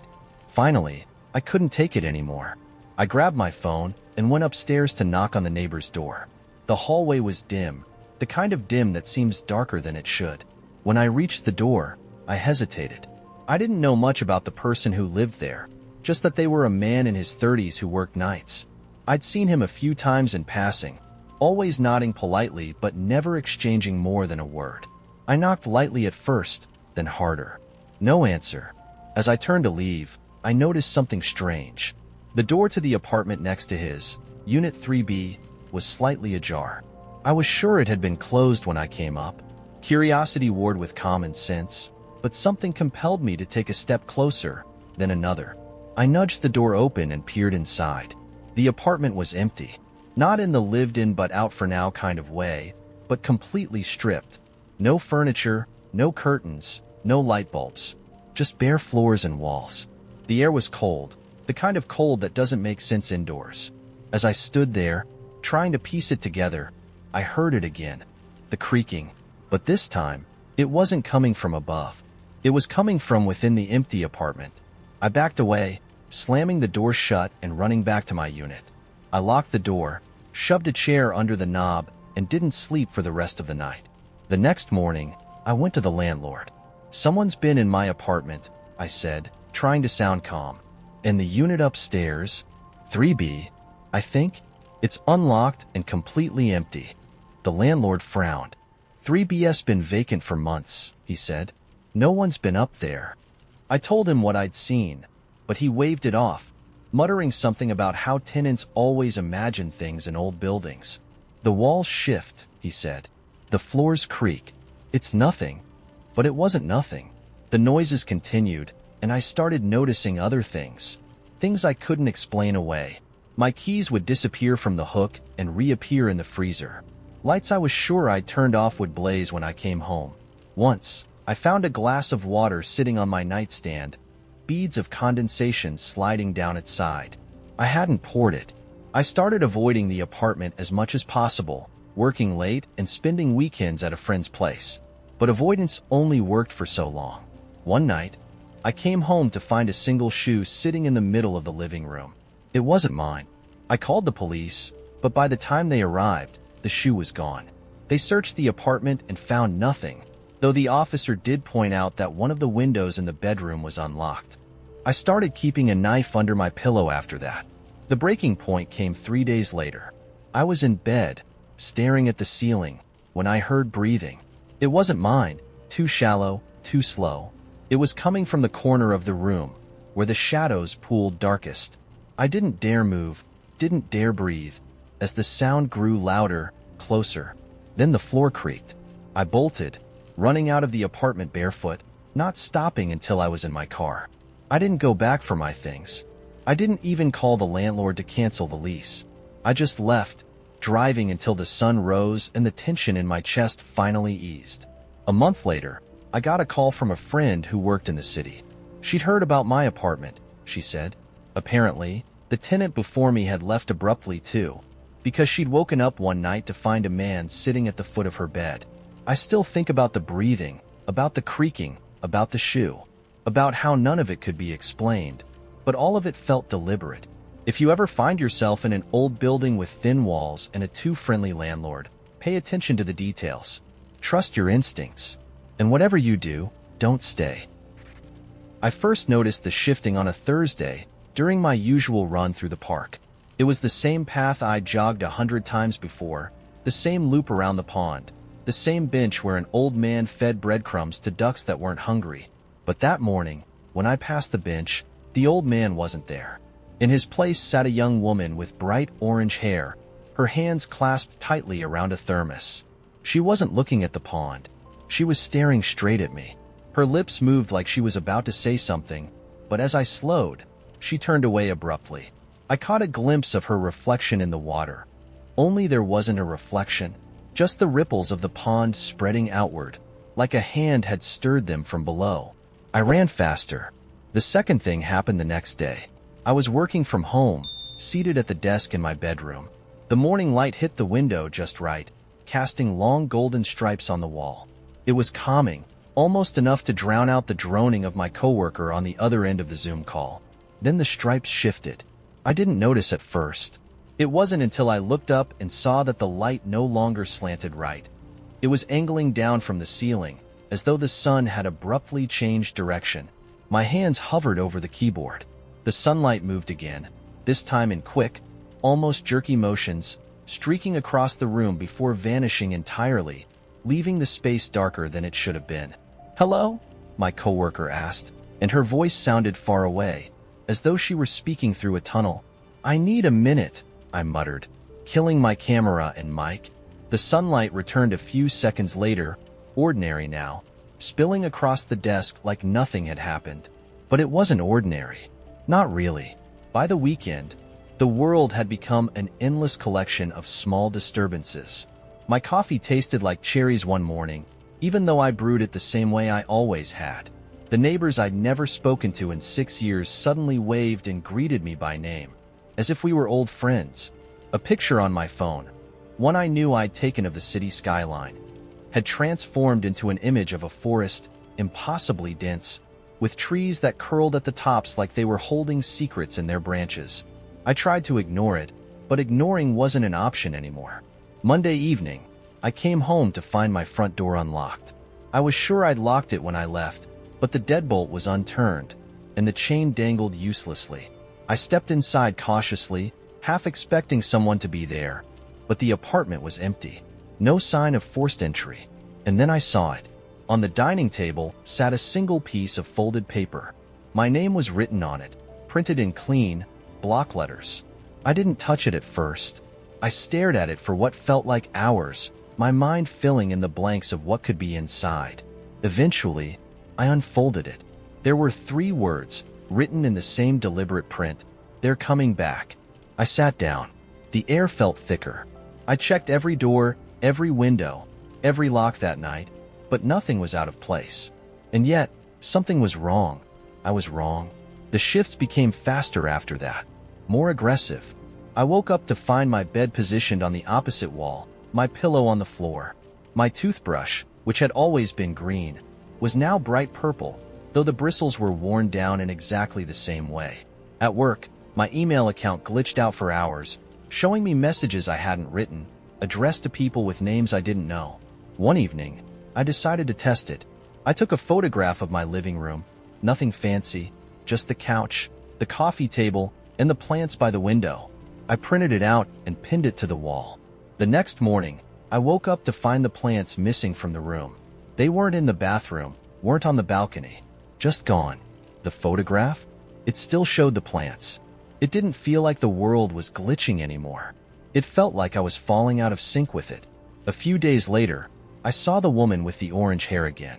This time, she was standing outside my building, holding the thermos as before. She wasn't staring at me now, though. She was looking up at the sky. It was nearly dusk, and the clouds were streaked with red, but there was something unnatural about them, something that twisted if you looked too long. I approached her, though my stomach churned with the certainty that this was a mistake. "Hey," I said. She turned, and for a moment, her expression was blank, like she was waiting for instructions. Then she smiled. "You shouldn't be here," she said softly. "Excuse me? It's pulling you too far. You won't come back if you keep noticing." I took a step back. "What are you talking about?" Her gaze flicked over my shoulder, and I turned reflexively. When I looked back, she was gone. That night, I sat in my bedroom with the lights on, refusing to sleep. I scrolled through the photos on my phone, trying to find some anchor of normalcy. But every picture I stopped on had changed. My friends' faces were slightly wrong. Eyes too close together, smiles that didn't fit. In one picture, the street behind me twisted like a spiral, bending into an impossible angle. Then I saw the last photo in the gallery. It wasn't one I'd taken. It was a shot of my bedroom, from the perspective of someone standing in the corner, watching me sleep. The photograph refreshed itself. My reflection was in the window now, staring back at me, even though I hadn't moved. I dropped the phone. I'm writing this now, though I'm not sure why. The woman's words keep looping in my mind. "You won't come back if you keep noticing." But it's too late, isn't it? Every sound feels louder. Every shadow stretches too far. There's a knocking at the door. It hasn't stopped in hours. The first time I noticed her, I didn't think she was real. She stood across the street from my apartment building, framed by the flickering light of a dying street lamp, completely still. She wasn't looking at me, or maybe she was. It was hard to tell with the way her face seemed to blur in the weak glow of the lamp. A trick of the light, I thought. I was exhausted from a long shift, barely able to keep my eyes open. By the time I climbed the stairs to my apartment and glanced out the window, she was gone. I convinced myself the figure was nothing more than a fragment of my overtired imagination. That is, until the next morning. I was walking to my usual coffee shop, head buried in my phone, when I saw her again. This time, she was perched on a bench outside the library, her long, pale hands folded neatly in her lap. She wore the same clothes, a dark, floor-length coat that looked like it belonged in another era. Her posture was unnervingly rigid, and her face was tilted downward, hidden beneath the brim of a wide-brimmed hat. I don't know what compelled me to stop and stare, but I did. It felt like an itch I couldn't scratch, an unresolved thought clawing at the back of my mind. I wanted to see her face, to know if it was the same person from the night before. But no matter how long I waited, she didn't look up. She didn't move at all. She was a statue carved from shadows and silence. By the time I got my coffee and returned to the bench, she was gone. The air around the spot where she'd been sitting felt colder somehow, though the sun was bright and warm on the rest of the street. Over the next few days, I saw her more often. Once, standing at the edge of the park near the pond, watching the water ripple in the breeze. Another time, leaning against the brick wall of the post office as I passed by on my lunch break. Each time, she was motionless, like she existed in a separate layer of reality where time didn't apply. Her presence was unnerving, but it wasn't until I began finding the symbols that I truly felt afraid. The first one appeared on my windowsill. It was carved into the wood, a strange, looping symbol that looked almost like a spiral but not quite. It hadn't been there the day before. I was sure of it. The second was drawn in chalk on the sidewalk outside my building. I thought it might have been part of a child's game until I saw how intricate it was, the lines impossibly fine and precise. Then the third one showed up, and there was no mistaking it for coincidence. I was walking home from work late at night when I noticed it scratched into the side of a lamppost just outside my building. The same looping, spiraling mark, slightly larger this time, as if it were growing. I stood there for what felt like hours, staring at the carving, my breath coming in shallow gasps. I didn't even hear her approach. "Do you understand it yet?" Her voice was soft, like the sound of leaves rustling in the wind, but it made every hair on my body stand on end. I turned sharply, and there she was, standing just a few feet away. For the first time, I could see her face, or at least, what should have been her face. It was pale, impossibly smooth, and featureless. There were no eyes, no mouth, just a blank canvas where human features should have been. Yet somehow, I felt her staring at me. I don't know what you're talking about," I stammered, my voice cracking. She tilted her head slightly, the motion too fluid, too inhuman. "You will." Before I could respond, she stepped backward into the shadows and vanished. I stood frozen, my legs trembling. The image of her blank face burned into my mind. That night, I didn't sleep. Every creak of the floorboards, every whisper of the wind outside felt like her, standing just beyond the edge of my vision. By morning, I'd convinced myself it was a hallucination, a trick of my overactive imagination. I wanted to believe that, more than anything. But then the final symbol appeared, carved into the center of my apartment door. It wasn't like the others. This one was larger, more complex, with lines that seemed to pulse and shift when I looked at them too long. I felt nauseous just standing near it, like the air around it was vibrating at a frequency I couldn't hear but could somehow feel. I called the police, but by the time they arrived, the symbol was gone. There wasn't even a scratch on the door to suggest it had been there. The officers were polite but skeptical, and I could see in their eyes that they thought I was wasting their time. That night, I woke to a sound that made my blood run cold. It was faint at first, almost imperceptible, but as I strained to listen, it grew louder. A soft, rhythmic scratching, coming from inside my closet. I wanted to run, to scream, but I couldn't move. My body was frozen in place, my heart hammering so loudly I thought it might burst. The scratching continued, steady and deliberate, until finally, the closet door creaked open. She stepped out, her blank face somehow more horrifying in the dim light of my bedroom. She didn't speak this time. She just stood there, tilting her head in that unnervingly fluid way, her hands dangling loosely at her sides. And then she smiled. Or at least, the idea of a smile appeared on her featureless face, a distortion in the blank canvas that made my stomach churn. "You're almost ready," she whispered, her voice echoing in a way that made the room feel smaller, like the walls were closing in. I don't remember what happened after that. When I woke up, it was morning, and the closet door was closed. There was no sign of her, no evidence that she'd been there at all. But the final symbol was back, carved into my bedroom wall, glowing faintly in the morning light. I don't know what I'm almost ready for, but I don't think I'll have a choice when it happens. It was a Tuesday when I realized the sky had changed. Not the weather, not the color. Those were the same pale blue streaked with lazy clouds that always stretched over the city. It was something deeper, something I couldn't put into words. The sky felt too big. The horizon stretched further than it should, making the streets below feel compressed, like the air itself had folded wrong. The sensation gnawed at me for the rest of the day, its edges too sharp to ignore. By evening, it had dulled into a kind of background hum, unpleasant but tolerable, like a headache you could live with. I told myself I was imagining it, that I was overtired.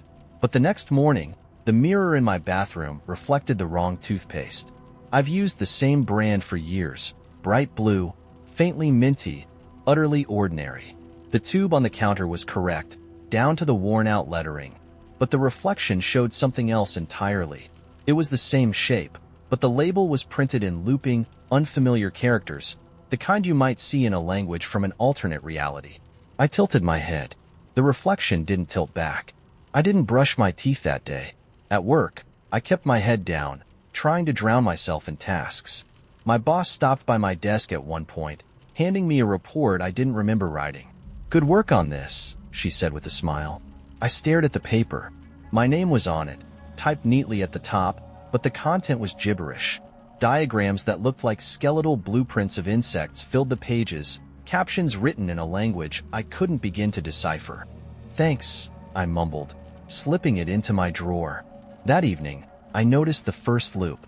The corner deli had a bell that jingled when someone opened the door. I stopped in on my way home for a sandwich and heard the bell ring 3 times in quick succession. I didn't think anything of it until I turned to leave and saw the same man walk in 3 times. Each time, he held the door open for a moment, his hand brushing the edge of his black coat. Each time, he adjusted his glasses in the exact same motion. He didn't acknowledge me, didn't acknowledge anyone, but the rhythm of his movements was perfectly timed, like a movie clip on repeat. I stood there too long, and the deli owner cleared his throat. "Something wrong?" he asked, his voice gruff but not unkind. "No," I lied. "I'm fine."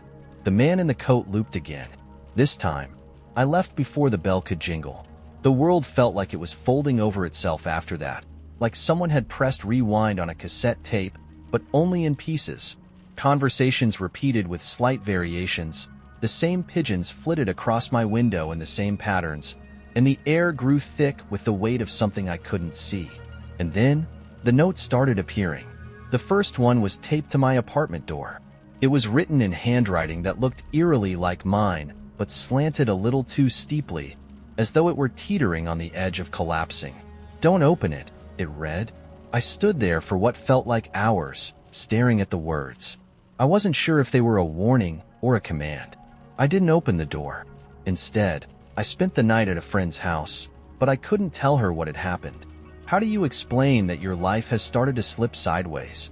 That the world feels too big and too small all at once? She offered me tea, and I accepted it without tasting a drop. The next morning, when I returned, the note was gone. My door was open. Inside, my apartment looked exactly as I'd left it. The bed was unmade. The coffee cup from 2 days ago still sat on the counter, and my shoes were kicked off haphazardly by the door. But it smelled faintly of salt water, even though I lived miles from the ocean. On the fridge was another note. "It doesn't stop." By then, I had given up trying to make sense of it. I ignored the note, ignored the salt water, and sat on my couch, staring at the television I didn't bother to turn on. That's when the static began. At first, it was soft, almost imperceptible, like the low hum of an old appliance. Then it grew louder, sharper, filling the room with a sound that wasn't quite sound, more like the sensation of being dragged backward through a tunnel. The lights flickered, and for a moment, the room wasn't my room anymore. It was somewhere else. The walls were smooth, seamless, the color of bone. The air smelled sterile and electric, like a storm about to break. And there was a shape in the corner, a shadow, tall and unmoving. I blinked, and I was back in my apartment. But something had changed. The notes were gone, and in their place, the photographs on my walls had shifted. Images of friends and family were replaced with snapshots of places I didn't recognize. A sprawling city with buildings that spiraled into the sky. A forest with trees so tall they seemed to scrape the clouds. And a room. The same room I'd just seen. The static hasn't stopped. It's quieter now, like a whisper that follows me from room to room. The man from the deli is everywhere, on the subway, at the grocery store, across the street from my window. He never speaks, never looks directly at me, but I know he's watching. Yesterday, I found a new note tucked into my coat pocket. You've been here before. I don't remember when. I don't know if I'll leave. The room had never been quiet before. Not truly. Even on the calmest of nights, the old farmhouse hummed with the sounds of its many lives. The creak of timber settling, the soft scurry of mice along forgotten beams, the wind slipping through invisible cracks. It all created a tapestry of noise that reminded everyone living there they were never truly alone. But tonight, the silence was absolute. A thick, deliberate absence of sound. Like the house itself was holding its breath. The air seemed heavier for it, pressing into every corner and curve. And the candlelight flickered in a way that wasn't natural. Not like a breeze had nudged it, but as if the flame itself had hesitated, uncertain whether it should continue burning. Jules sat at the table, fingers drumming on its scarred wood surface. She stared at the object in front of her, though she couldn't quite call it that. Objects were meant to be solid, definable. Lamps, books, cups. This thing didn't belong in that category. It was spherical, but its surface shimmered in constant flux, as though it was alive. She had found it this morning in the woods, nestled among the tree roots as if they had cradled it for centuries. When she'd picked it up, it had felt lighter than expected, like holding a hollow bird's egg. She hadn't intended to bring it home, but now here it was, sitting under the dim glow of a candle, commanding the room with its silent presence. She didn't know why she couldn't leave it alone. There had been something about it, something she still couldn't name. It wasn't just curiosity, though that was part of it. It was a pull, magnetic, but not in the literal sense. More like the way the ocean pulls you toward it, even when you know the tide is rising and the undertow could claim you. She leaned forward, tilting her head. From this angle, the surface of the sphere looked like water in motion, but without the shine. A strange, shifting dullness, like shadows rippling beneath layers of glass. Jules reached out, her hand hovering over it. She hesitated, her heartbeat loud in the quiet, then let her fingers graze the surface. The house exhaled. It was the only way she could describe the sound. A low, aching groan that moved through the walls like a shudder. The candle went out in an instant, plunging the room into darkness so complete it felt alive. Jules snatched her hand back and stood, her chair scraping the floor. The sphere remained, now the only source of light, faint and pale and pulsing. She backed away, her breath quick and shallow. There was no time to think. No space in her mind to form a coherent plan. The air around her shifted, bending in ways it shouldn't. She turned toward the door, but it wasn't there anymore. The room had warped, stretched, expanded into something unrecognizable. The farmhouse was gone, replaced by a vast, endless expanse of black sky and shifting ground. The only constant was the sphere, still perched on the table as though nothing had changed. "Why did you take it?" The voice came from everywhere and nowhere at once, a low, resonant sound that made the hairs on Jules' arms stand on end. She froze, her fists clenched at her sides. "Who's there?" she managed to choke out, though the words felt hollow in the vastness. "You weren't meant to touch it." The voice was softer this time, but no less unsettling. It carried an edge of sadness, as though lamenting her presence rather than accusing her. "I didn't know," she said. It was a weak defense, but it was the truth. She'd found the sphere, sure, but it hadn't come with instructions. It had called to her, hadn't it? That pull, that impossible magnetism.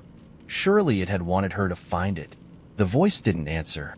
Instead, the ground shifted beneath her feet, rippling like the surface of a pond disturbed by a single stone. The sphere's light intensified, casting long, eerie shadows across the infinite landscape. Jules felt the pull again, stronger this time. Not in her chest but in her very being, as if every part of her was tethered to the thing. She stumbled toward it despite herself, her legs moving without permission. "No," the voice said, sharper now. "Do not go closer."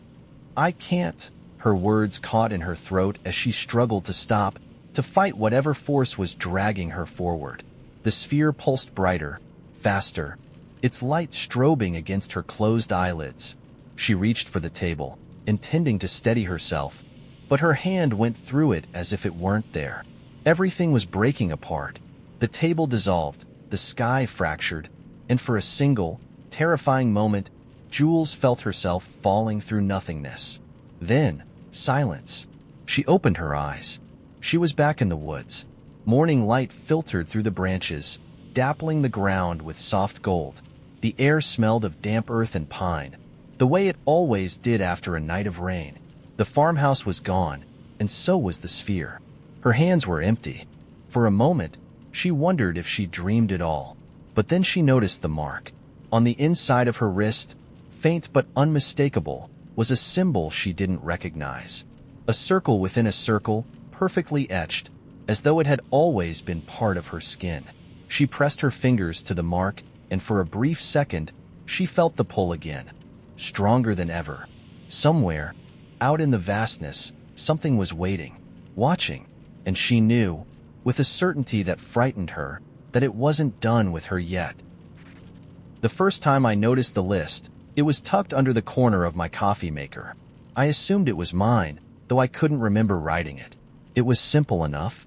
A buy eggs, a fix the kitchen sink, a find the door. The first two were easy to brush off. Mundane tasks, though I didn't recall needing eggs, and my sink worked fine. The last one? I figured it was a joke, or something I scribbled half asleep. I tossed the note in the trash and moved on with my day. The second time it appeared, I wasn't so sure. I found it on my nightstand, identical to the first. Same handwriting, same smudged ink near the word door. I stared at it for a long time, trying to place when I could have written it. I live alone. No one else has a key, and the note hadn't been there when I went to bed. The trash can in the kitchen was empty. I hadn't taken it out. That's when I started locking my bedroom door at night. The next morning, the note was in my pocket. It didn't make sense. I hadn't worn those jeans in days. I fished it out, my fingers trembling slightly. The words had changed. A do not throw this away. A keep the door closed. A do not forget. I couldn't stop staring at the list. The letters seemed angrier this time, the pen strokes darker and more jagged. I shoved it into a drawer, slammed it shut, and went about my day, pretending the tightness in my chest was something I could ignore. Over the next week, things began to unravel. Little things, at first. My phone alarm would go off an hour earlier than I'd set it, no matter how many times I corrected it. The bathroom mirror seemed to fog over faster, even when I hadn't used the shower. My bookshelf, carefully arranged by genre, was suddenly jumbled, books I hadn't touched in years stacked on top. The notes became more frequent. I found them in the fridge, inside the shower, slipped between the cushions of the couch. They were always the same handwriting, but the instructions grew stranger. I look under the bed. Avoid the left side. I remember what you heard. What I heard. That phrase stuck with me, buzzing in my head like a mosquito. I started listening more carefully, though I wasn't sure what I was listening for. And then, late one night, I heard it. A faint tapping sound, rhythmic and deliberate, coming from somewhere inside the walls. I told myself it was the pipes. It wasn't.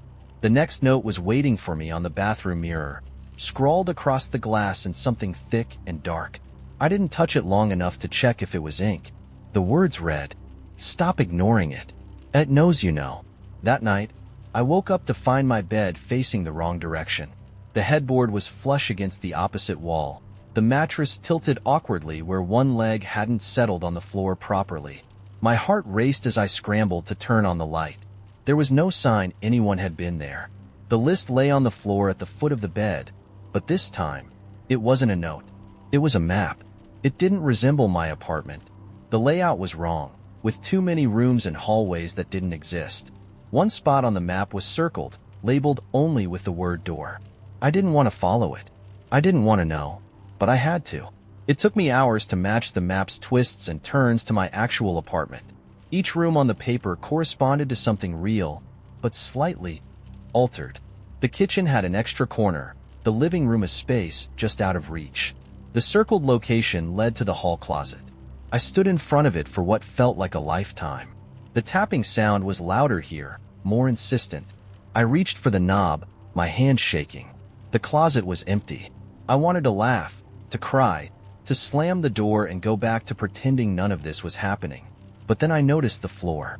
Beneath the stacked shoeboxes and winter coats, the hardwood was marked with scratches, long and deep, radiating from the center like spokes on a wheel. I knelt down, my pulse pounding in my ears, and pressed my ear to the wood. The tapping stopped. That's when the voice began. It wasn't loud, more like a whisper threaded into the silence. Words that didn't quite make sense, syllables that slipped through my mind before I could grasp them. My hand moved on its own, tracing the edges of the scratches. The floor felt thinner here, less solid. The next note appeared in my hand, though I hadn't felt myself pick it up. It read, "I open it." I don't know how I knew what to do. My fingers found the edges of a hidden seam in the wood, and with a bit of pressure, the panel lifted. Beneath it was darkness, not the kind you'd find in a poorly lit basement, but a yawning, oppressive void. The tapping resumed, faster this time, echoing up from the black. I should have stopped. I should have closed the panel and left, but I didn't. I reached down, my fingers brushing something cold and smooth. The texture reminded me of glass, but when I tried to lift it, it moved on its own. Light flooded the room, not bright, but dim and sickly, casting everything in a pale, greenish hue. The last thing I saw before I passed out was the door. Not the closet door, but the one from the list. It was tall, impossibly so, its surface carved with symbols that hurt to look at.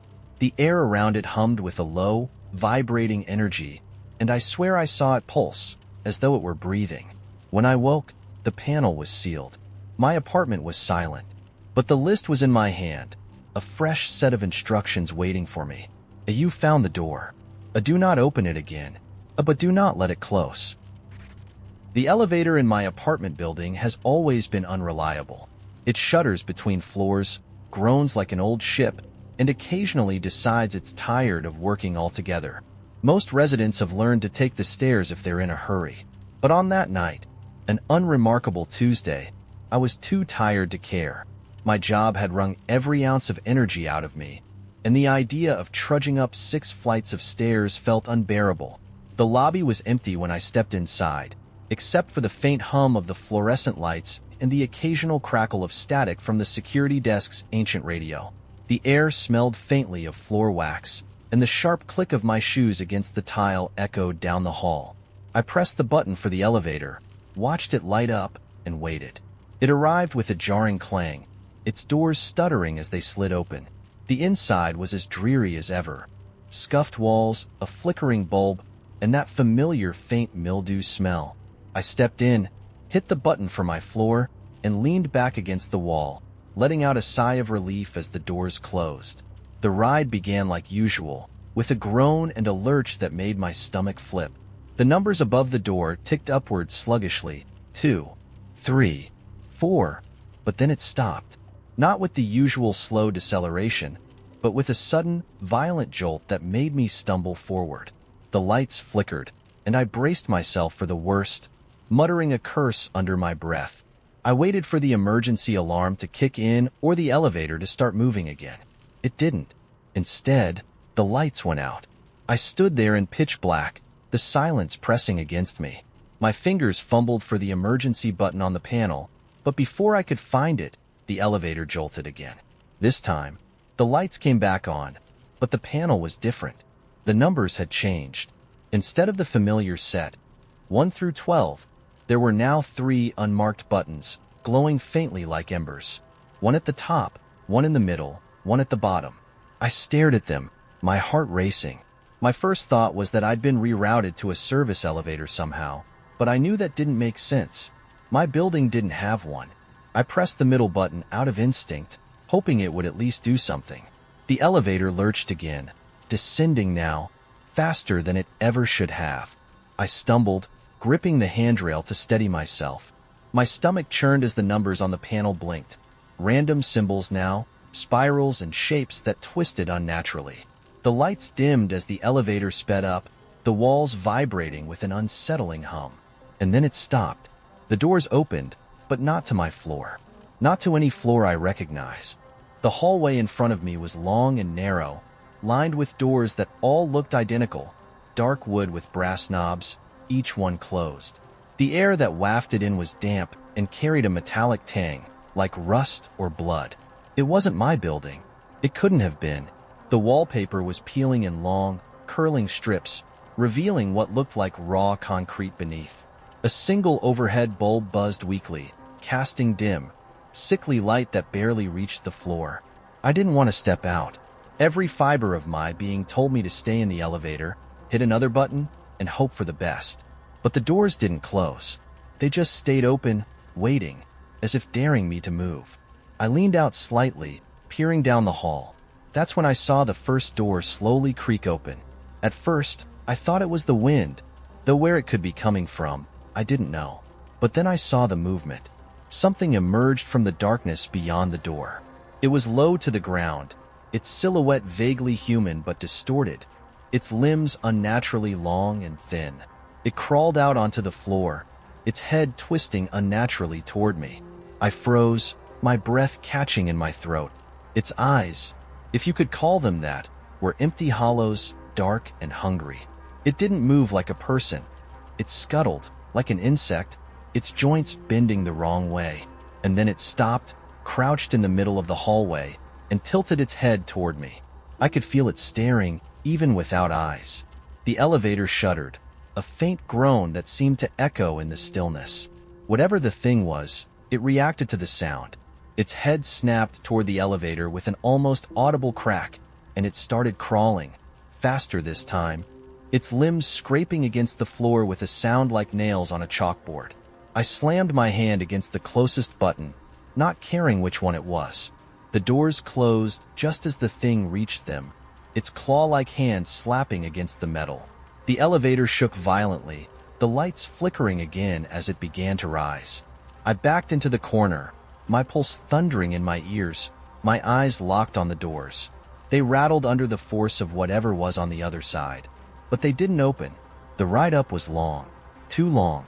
The hum of the elevator grew deeper, almost like a low growl, and the air inside felt heavier with every passing second.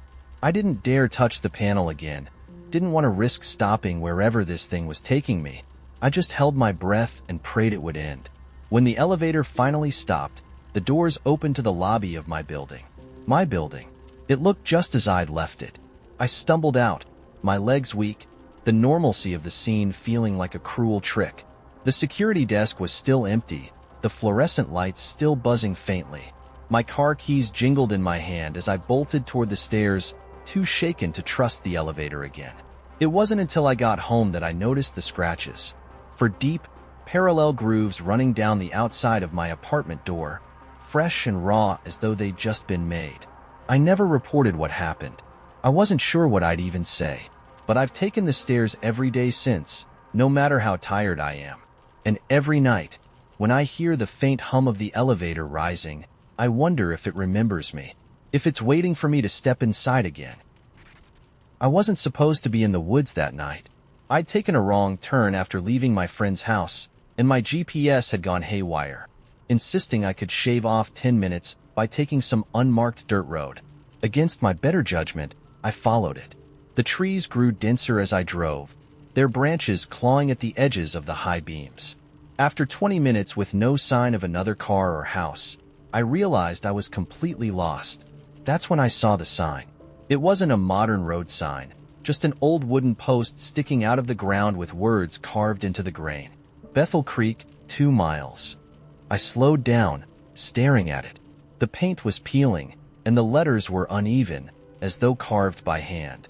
There was something off about it, though I couldn't say exactly what. Maybe it was the way the wood seemed freshly cut despite its weathered look, or the fact that the dirt road beneath my tires didn't show any signs of recent use. Still, it was a direction, and I had none. I followed the road, creeping along at barely 20 miles per hour. The further I went, the more uneasy I felt. The trees grew unnaturally tall and close together, their silhouettes pressing in like silent witnesses. Then my headlights hit something up ahead, a shape just beyond the next curve. It was low to the ground, unmoving. I slowed, heart thudding in my chest, and realized it was a car. It was ancient, an old, rusted station wagon half buried in the undergrowth at the side of the road. Vines curled through the broken windows, and the tires were nearly flat. It looked like it hadn't been touched in decades, yet its front bumper was crushed, like it had crashed into something recently. I stopped the car, debating whether to get out. There was no sign of anyone around, and the thought of stepping into the woods made my stomach churn. I was just about to keep driving when I saw it. The hand. It was barely visible, sticking out from the far side of the station wagon. The fingers were pale, thin, and unmoving. My breath caught, and I felt my limbs freeze. Someone was there, someone injured, or worse. Against every instinct screaming at me to leave, I grabbed my phone and stepped out of the car. The night was unnaturally quiet. No wind, no rustling leaves, just the sound of my footsteps crunching on the gravel. I crept toward the station wagon, my flashlight cutting through the dark. "Hello?" I called, my voice shaking. "Are you okay?" No answer. I rounded the back of the car, and that's when I realized the hand wasn't attached to anyone. It was severed, lying limp in the dirt. My stomach turned, and I stumbled back, the flashlight shaking in my grip. The edges of the hand were dark, almost charred, and the skin was too smooth, like it had been polished. It didn't look real, but the blood staining the dirt around it did. Before I could react further, I heard something behind me. It wasn't footsteps, exactly. It was softer, like the whisper of fabric brushing against bark. I spun around, my flashlight sweeping through the woods, but there was nothing there. My car sat where I'd left it, the driver's side door hanging open. That's when I saw the other hand. It was pressed against the back window of my car, palm flat against the glass, as though it were reaching out to me.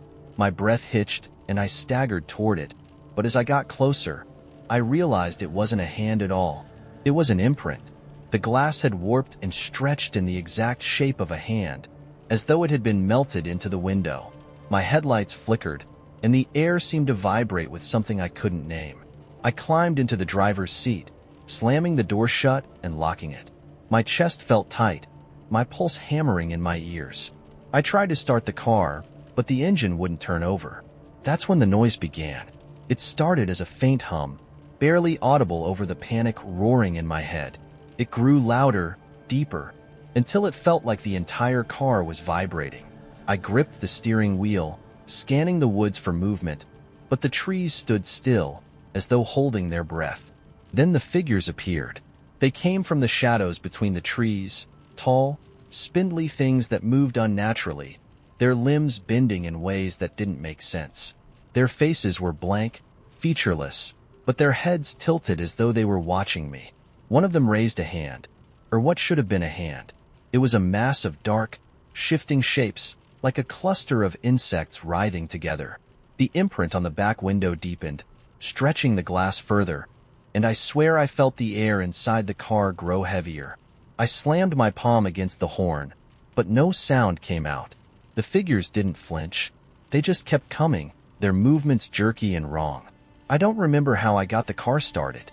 One moment I was frozen, and the next I was tearing down the dirt road, branches scraping against the sides of the car. My headlights flickered, but I didn't dare slow down. When I finally reached the highway, the figures were gone. The hum stopped. The air felt lighter, but my hands wouldn't stop shaking. I didn't look back.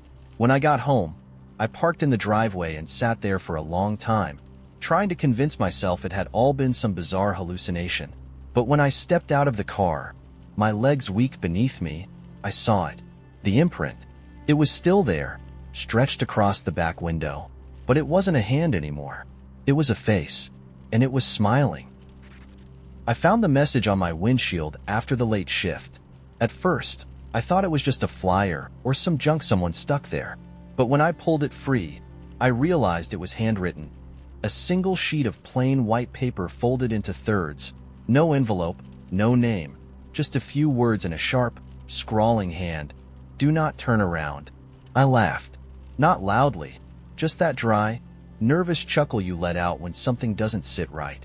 It was late, nearly 2 a.m., and the lot outside the diner was empty except for my car. The streetlights buzzed, their cold fluorescence pooling over the cracked asphalt. For a second, I glanced over my shoulder, as if expecting to catch someone watching me from the shadows. But there was no one, just the hum of the night. I climbed into my car, crumpling the note and tossing it onto the passenger seat.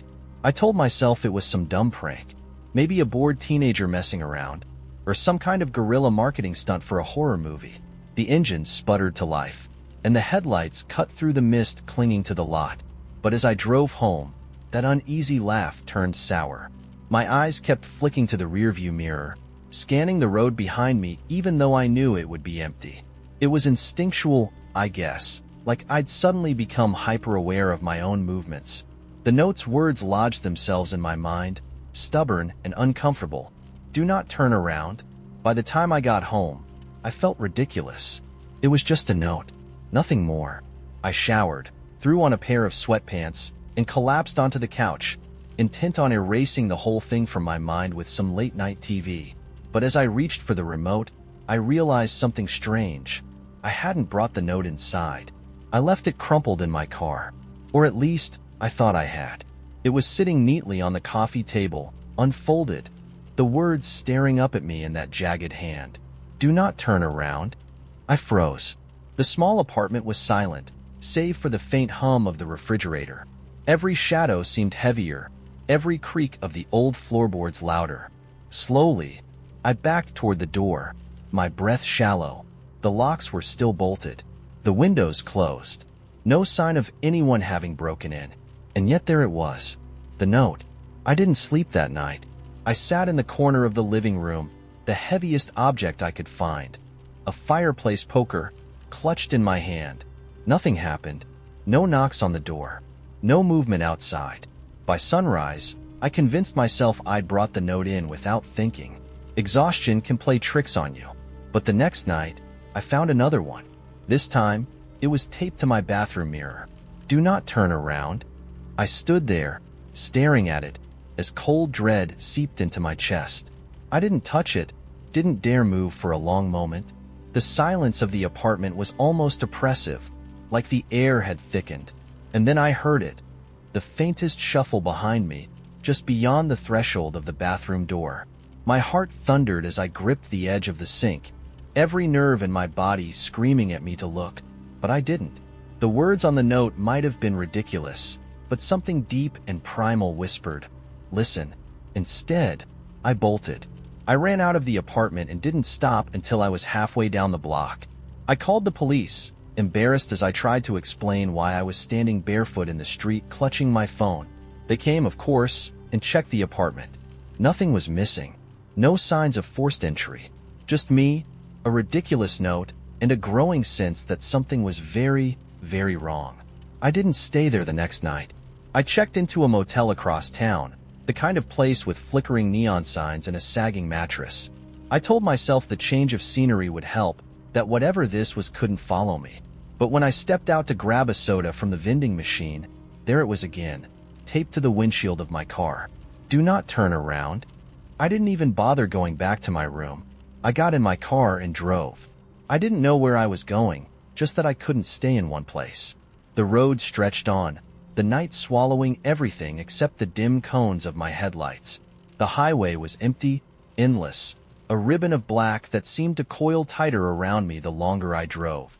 And then the radio turned on. I hadn't touched it. It wasn't even tuned to a station, just static crackling and hissing. But beneath the static, I could swear I heard something. A voice, faint and distorted, like it was speaking from deep underwater. I turned the volume down, but the sound only grew louder, a strange cadence to the words I couldn't make out. The rearview mirror caught my attention again. Something about it, I don't know, it was wrong. I couldn't bring myself to look directly into it.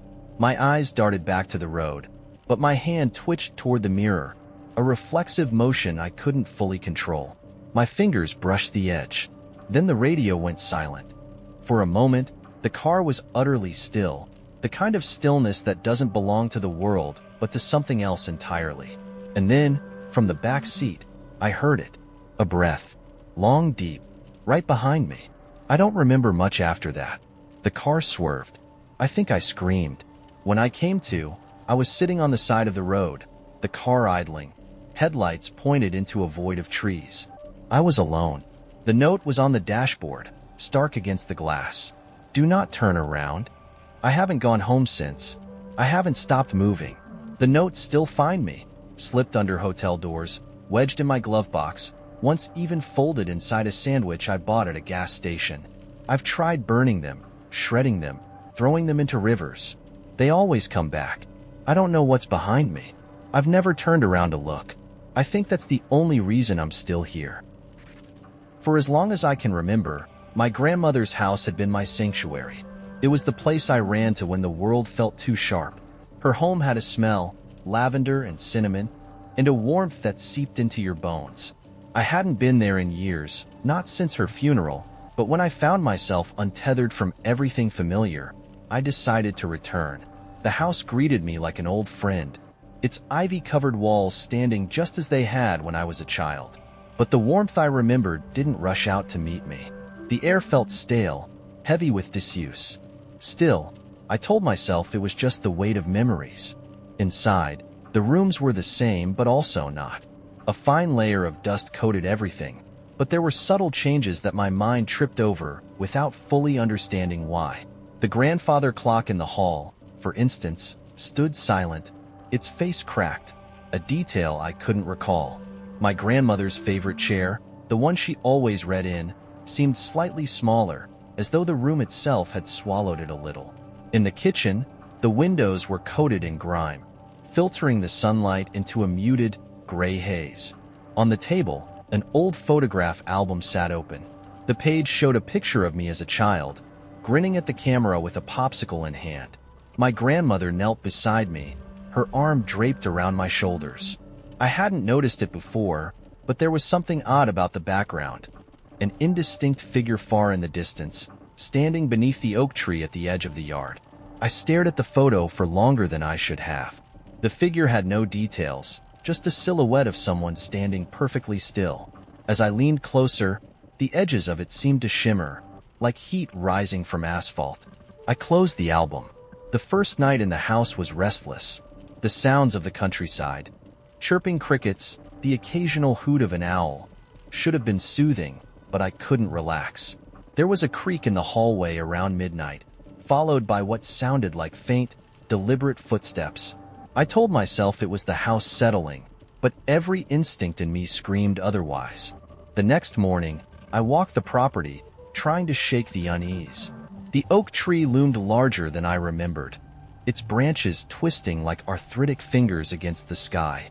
Something crunched underfoot, and I looked down to see a scattering of old Polaroid photos strewn across the ground. Picking one up, I froze. It was a picture of the house, but not how it looked now.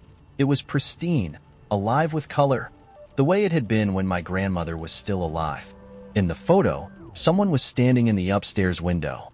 The figure was blurry, indistinct, but its posture was familiar, almost welcoming. I looked up at the window. It was empty. That night, I woke to the sound of the grandfather clock chiming. I hadn't touched it, and as far as I knew, it hadn't worked in years. The chimes were slow, deliberate, as though each one was measuring my heartbeat. I stepped into the hallway. The air felt colder here, the scent of lavender and cinnamon replaced by something metallic, like rust. The clock stood at the far end of the hall, its pendulum swinging silently. The face was no longer cracked, but the numbers had changed. Instead of 12 numerals, there were 12 tiny, scratched-out faces staring at me. I turned away and nearly screamed. The hallway stretched longer than it should have, disappearing into shadows. The walls were lined with photos that hadn't been there before. Each one was of me, at different ages, in different places I couldn't remember visiting. In one, I was standing at a carnival, a bright smile plastered on my face.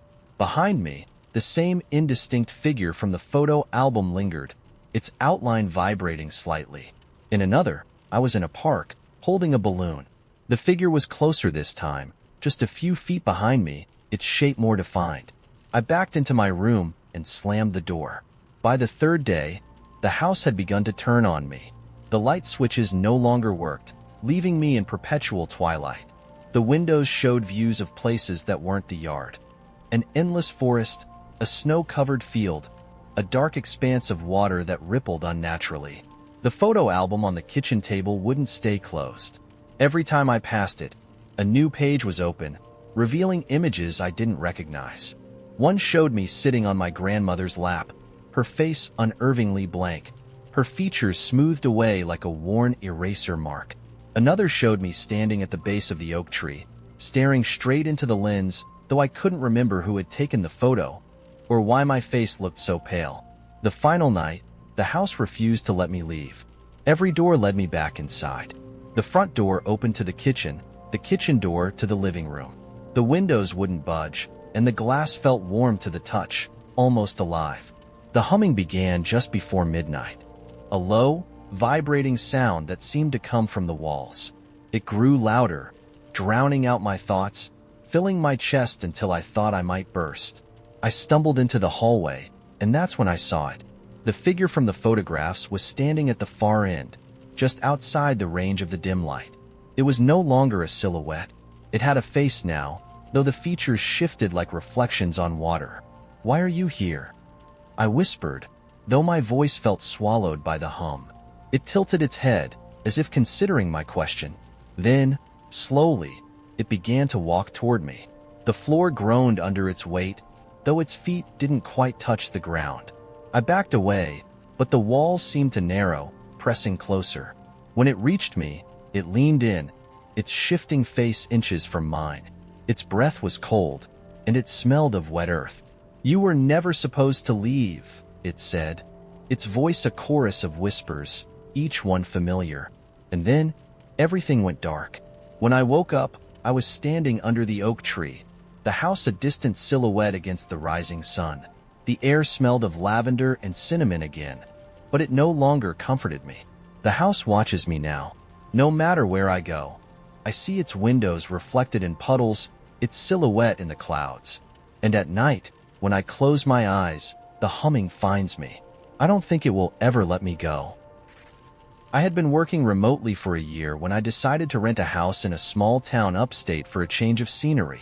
The house was perfect, a cozy craftsman with wide windows that overlooked a dense forest. I imagined quiet mornings with coffee and late nights by the fire. It seemed like the perfect escape. The first morning, I went out for a walk through the woods.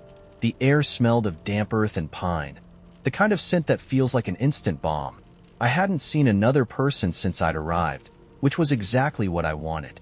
But as I followed the trail deeper into the woods, I noticed something odd. A small cluster of stones, stacked deliberately in a pile, sat just off the path. They weren't remarkable, but something about their symmetry seemed unnatural, as if someone had gone out of their way to place them there. I shrugged it off as a quirk of the area. When I returned to the house, there was a man standing near the edge of the driveway. He was dressed simply, jeans, a flannel shirt, and a wide-brimmed hat that shaded his face. He was holding a basket of apples. "Good morning," he called out, his voice warm but gravelly. "You must be the one renting the old Rayner place." I nodded cautiously. He walked closer, the basket swinging slightly in his hand. "Just wanted to welcome you to the neighborhood.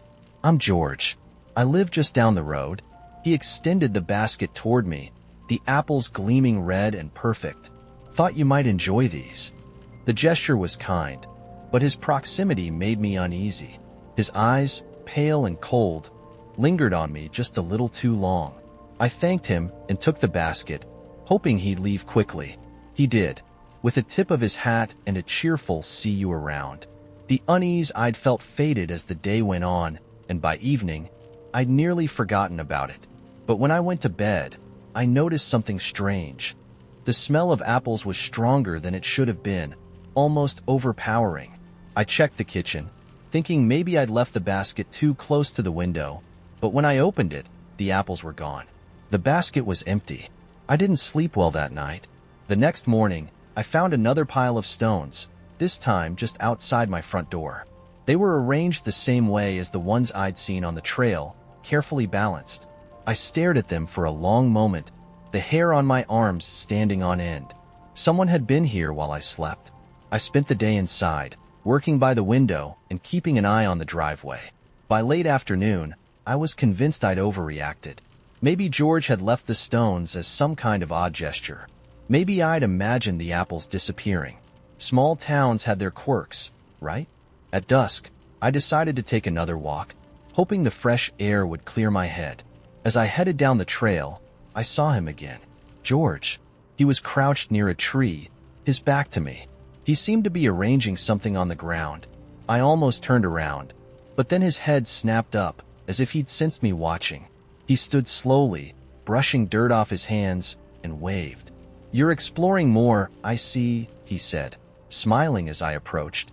His voice was friendly, but his eyes had that same unsettling focus, as if he were looking through me rather than at me.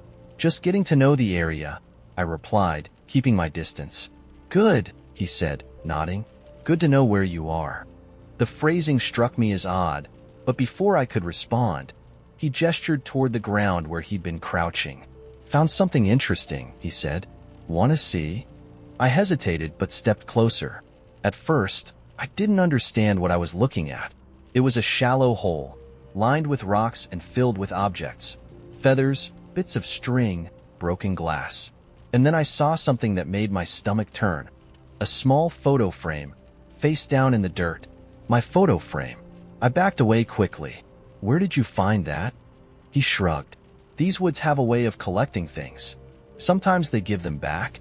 I turned and walked away, not caring how rude I might have seemed. My pulse hammered in my ears as I headed back to the house. I locked the doors and checked the windows, every nerve in my body on edge. The woods felt oppressive, the trees too close, the darkness pressing against the glass. That night, I woke to a strange sound, something scratching against the side of the house. I froze, listening. It was faint but deliberate, like fingernails trailing across wood. I crept to the window, heart pounding, and peeked out. The yard was empty, but at the edge of the trees, I saw movement. A shadow shifting among the trunks, too large to be an animal. By morning, the stones were back. This time, they formed a ring around the house. I called the rental agency, trying to sound calm as I explained I needed to leave early. They agreed, but it would take a day to process. That day felt like a year. I stayed inside, jumping at every sound, every flicker of movement outside the window. When night fell, I locked myself in the bedroom, clutching a heavy flashlight like a weapon. The house was silent, but I couldn't shake the feeling that I wasn't alone. Then I heard it, the faint creak of a floorboard. Not the wind, not the house settling. Someone was inside. I held my breath, listening. The sound came again, closer this time. My hand trembled as I reached for my phone, but before I could dial, the bedroom door creaked open. There was nothing there. I grabbed my keys and ran, not bothering to pack, not caring about anything except getting out. As I pulled onto the main road, I glanced in the rearview mirror. George was standing at the edge of the driveway, watching me leave. I didn't stop until I reached the next town. I called the police, but they found nothing at the house. No stones, no scratches, no sign of George. The rental agency claimed they'd never heard of him. I don't know who or what he was, but I can still see his pale eyes in my nightmares.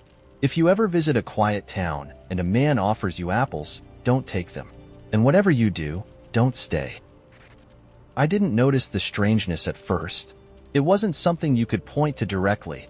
No flickering lights, no ominous noises in the night. It was quieter than that, subtler.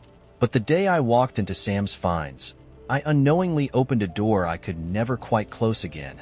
Sam's Finds was a junk shop tucked between a laundromat and a boarded-up cafe. Its window display cluttered with tarnished brass lamps, chipped porcelain figurines, and stacks of curling vinyl records. I hadn't planned to stop. I just moved into town and was walking back from the grocery store when something in the window caught my eye. A mirror. It was a small hand mirror, no bigger than my palm, with an ornate silver frame. A single ribbon of cobalt glass spiraled around the handle, and despite its dusty, forgotten state, the craftsmanship was undeniable. It felt out of place in the jumble of Sam's finds, like it had wandered in from another time. I don't know why I went inside. I just did. The shop smelled of mildew and something faintly metallic.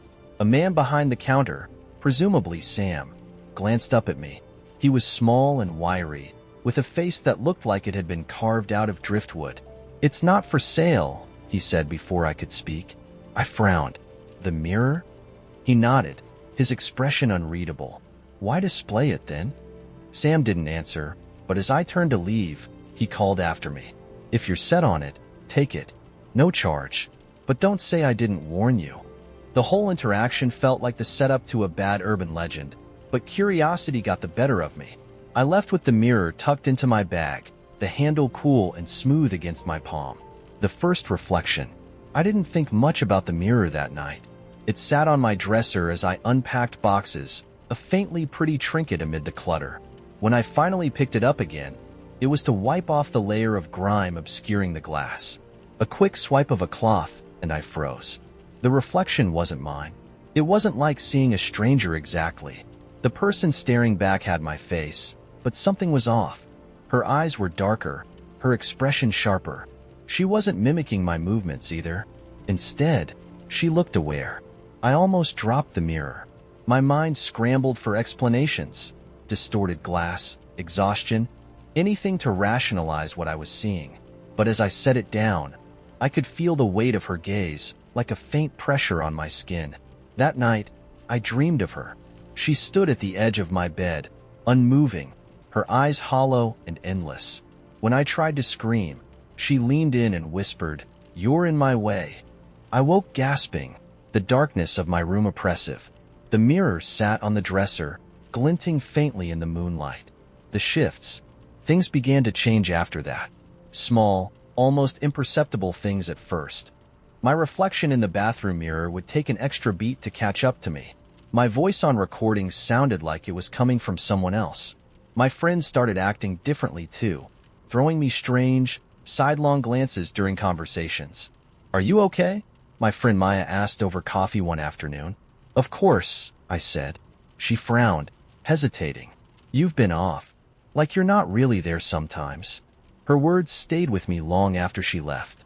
At home, I picked up the hand mirror again, hoping to see something, anything, that would make sense of my unraveling.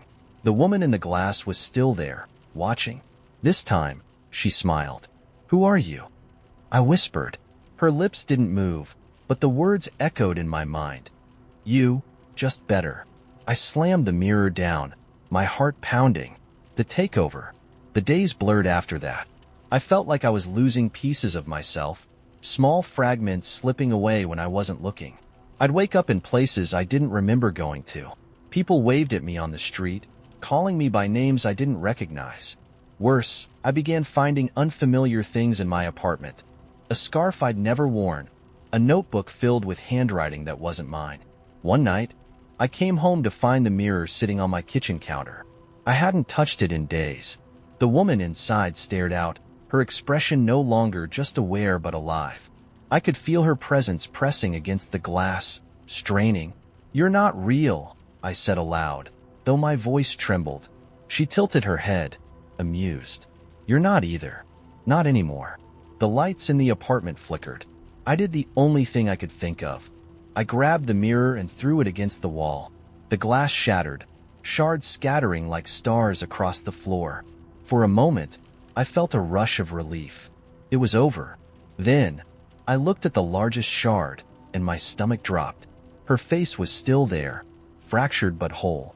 She was laughing now, a sound that filled the room even though her lips didn't move. The lights went out completely. The other side. When I woke, the world felt wrong. The air was too thick, the colors too muted. My movements felt sluggish, like I was underwater. It wasn't until I caught my reflection in the bathroom mirror that I understood. It wasn't me. Not anymore. The woman from the hand mirror smiled back, her face radiant and alive. She was wearing my body, moving with a fluidity I'd never managed. I pounded on the glass, screaming, but no sound came out. Now, I'm here, wherever here is, trapped behind a wall of mirrors, watching her live my life better than I ever could. And sometimes, when the glass fogs over, she turns to me, her smile razor sharp, and whispers, "Thank you for letting me out."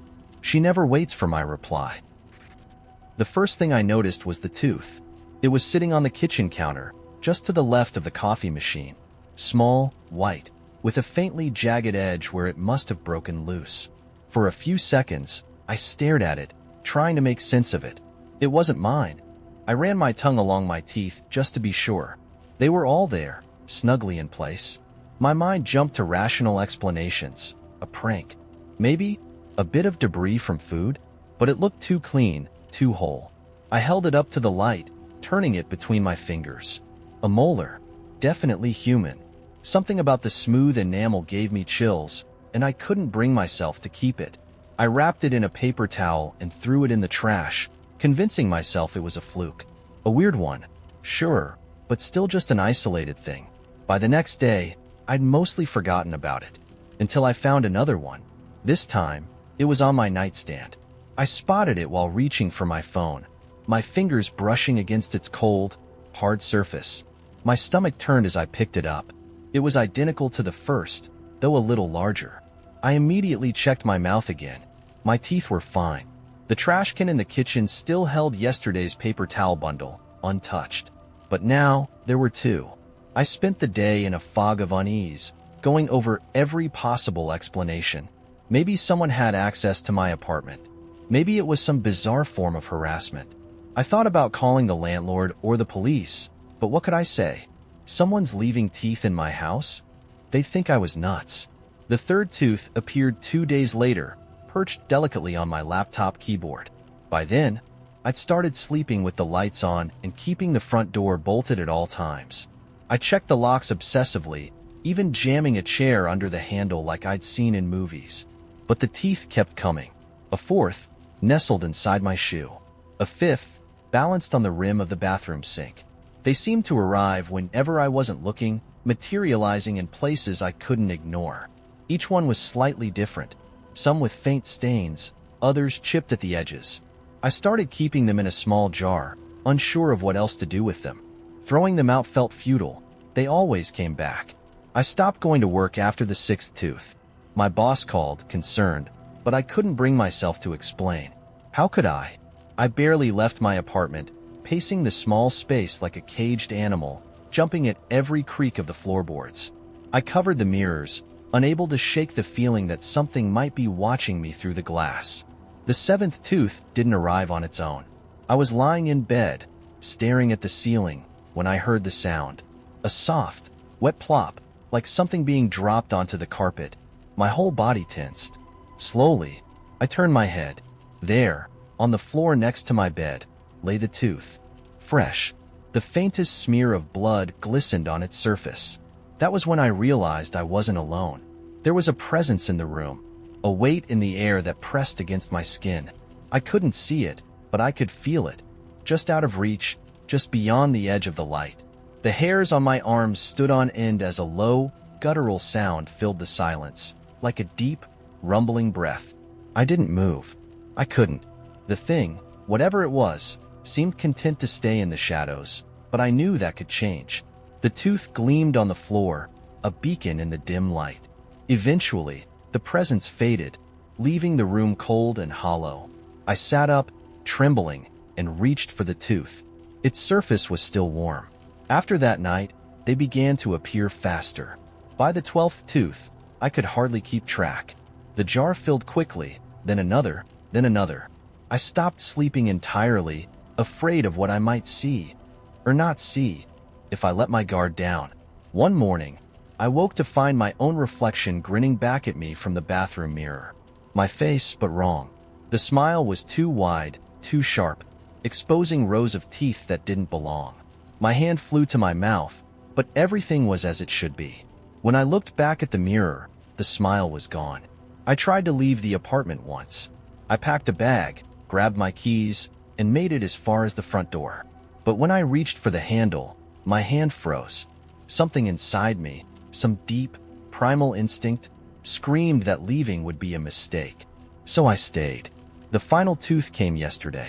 It wasn't in a jar or on the counter. or hidden in some absurdly intimate corner of my home. It was in my mouth. I felt it as soon as I woke up, a foreign presence among my own teeth. My tongue brushed against its unfamiliar ridges, and I nearly gagged. When I ran to the bathroom and looked in the mirror, it was there. A perfect, pristine molar, where nothing had been before. I don't know whose teeth I've been collecting, or why they've chosen me, but as I sit here, staring at the jars lined up on my desk, I can't shake the feeling that they're waiting for something, or someone. It wasn't the knock at the door that startled me. It was the fact that it came at exactly the same time as the day before. Not just within the same minute. The same second. I knew because I had been glancing at the microwave clock both times, absently waiting for my coffee to reheat. The timestamp glowed 7:42 and 17 seconds p.m. when the sharp rap echoed through the apartment. Yesterday, I hadn't thought much of it. My neighbor, Mrs. Valdez, often forgot her spare key and knocked for me to let her in. But when I opened the door this time, it wasn't her. It was a delivery driver. "Package for Lena Montgomery," he said. His eyes darted around, unfocused, as though he was watching something I couldn't see. "I didn't order anything," I replied, but he shoved the box into my hands before I could protest. "Enjoy," he said flatly, turning to leave without waiting for a signature. I watched him disappear down the hallway, his footsteps oddly muted against the worn carpet. The box was plain, unmarked except for a faint smudge on one side. It smelled faintly of something metallic, like pennies left in the sun. I carried it to the kitchen, still holding it awkwardly, and set it down on the counter. That's when I noticed my phone screen. It was lit up, displaying the home screen, though I hadn't touched it. The battery percentage read 104%. I blinked, rubbed my eyes, and looked again, but the number didn't change. When I tried to lock the screen, it flickered once and then dimmed to black, unresponsive. I set it aside, my pulse quickening for reasons I couldn't quite explain. I turned back to the box. Curiosity outweighed caution, and I tore the tape with the edge of my keys. Inside, nestled in a bed of crinkled brown paper, was a black cube about the size of a Rubik's Cube. It was smooth and featureless, absorbing the light in a way that made it look almost two-dimensional. When I lifted it out, it was surprisingly heavy for its size, and cool to the touch. As soon as I held it, the lights in the apartment dimmed briefly, then returned to normal. My breath caught in my throat. This wasn't normal. I set the cube down quickly, but the weight of it lingered in my palms, like an impression burned into my nerves. For hours, I couldn't bring myself to touch it again. I avoided the kitchen entirely, pacing the living room and glancing at the clock. It was stuck at 7:42. The second hand twitched, but it didn't move forward. The digital clock on my microwave read the same, unchanging. My phone was still dead, the battery inexplicably overcharged. Finally, unable to bear the suffocating quiet, I returned to the counter. The cube sat where I'd left it, unassuming and still. But when I leaned closer, I saw something that hadn't been there before. A faint pattern etched into its surface, like a maze carved by the finest needle. I reached out, almost without thinking, and brushed my fingertips against it. The world tilted. Not physically, but in the same way a vertigo-inducing photograph tricks your mind. The edges of the room stretched and contracted, like the walls were breathing. My body felt distant, like I was tethered to it by a thin, fragile thread. The cube pulsed faintly under my hand, and a low hum filled the air, vibrating through my bones. "Lena." The voice came from everywhere at once. Soft, almost apologetic, but it carried a weight that made my knees buckle. I stumbled back, yanking my hand away from the cube. The humming stopped, and the room snapped back to normal, though the air still felt charged, like after a lightning strike. "Who's there?" I managed to choke out, my voice trembling. No response. Only the faint creak of the building settling around me. I didn't sleep that night. Every time I closed my eyes, I saw the patterns on the cube, shifting and twisting like something alive. The voice echoed in my ears, saying my name over and over, softer each time until it dissolved into whispers I couldn't decipher. By morning, the cube had changed again. The patterns were gone, replaced by a faint glow emanating from within, like a firefly trapped in obsidian. Against my better judgment, I picked it up. The instant my fingers made contact, the apartment vanished. I stood in a vast expanse of black, speckled with distant lights that might have been stars, though they pulsed irregularly, like breathing organisms. The air, or whatever passed for air, was thick and warm, buzzing faintly against my skin. I wasn't alone. A figure emerged from the darkness, featureless and tall, its outline shimmering like heat waves on asphalt. It didn't walk so much as flow toward me, its movements unsettlingly smooth. "You shouldn't be here," it said, though its voice didn't match its form. It was my voice, speaking back to me with a tone that was impossibly calm. "What is this? What's happening?" I demanded, my voice breaking. It tilted its head, a motion that felt too human for something so alien. "You've touched something you don't understand. The cube doesn't belong in your world. Return it before it takes more." "Takes more? More of what?" But the figure didn't answer.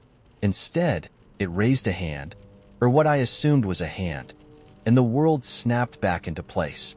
I was in my apartment again, gasping for air, the cube clutched tightly in my hands. The lights in the apartment flickered violently, and a deep crack split the ceiling, jagged and unnatural. The cube pulsed once, twice, and then the glow intensified, spilling out in streams of golden light that filled the room. I threw it onto the counter, but the light didn't stop. It flowed outward, consuming everything, walls, furniture, even sound itself, until I was left in silence. And then it was gone.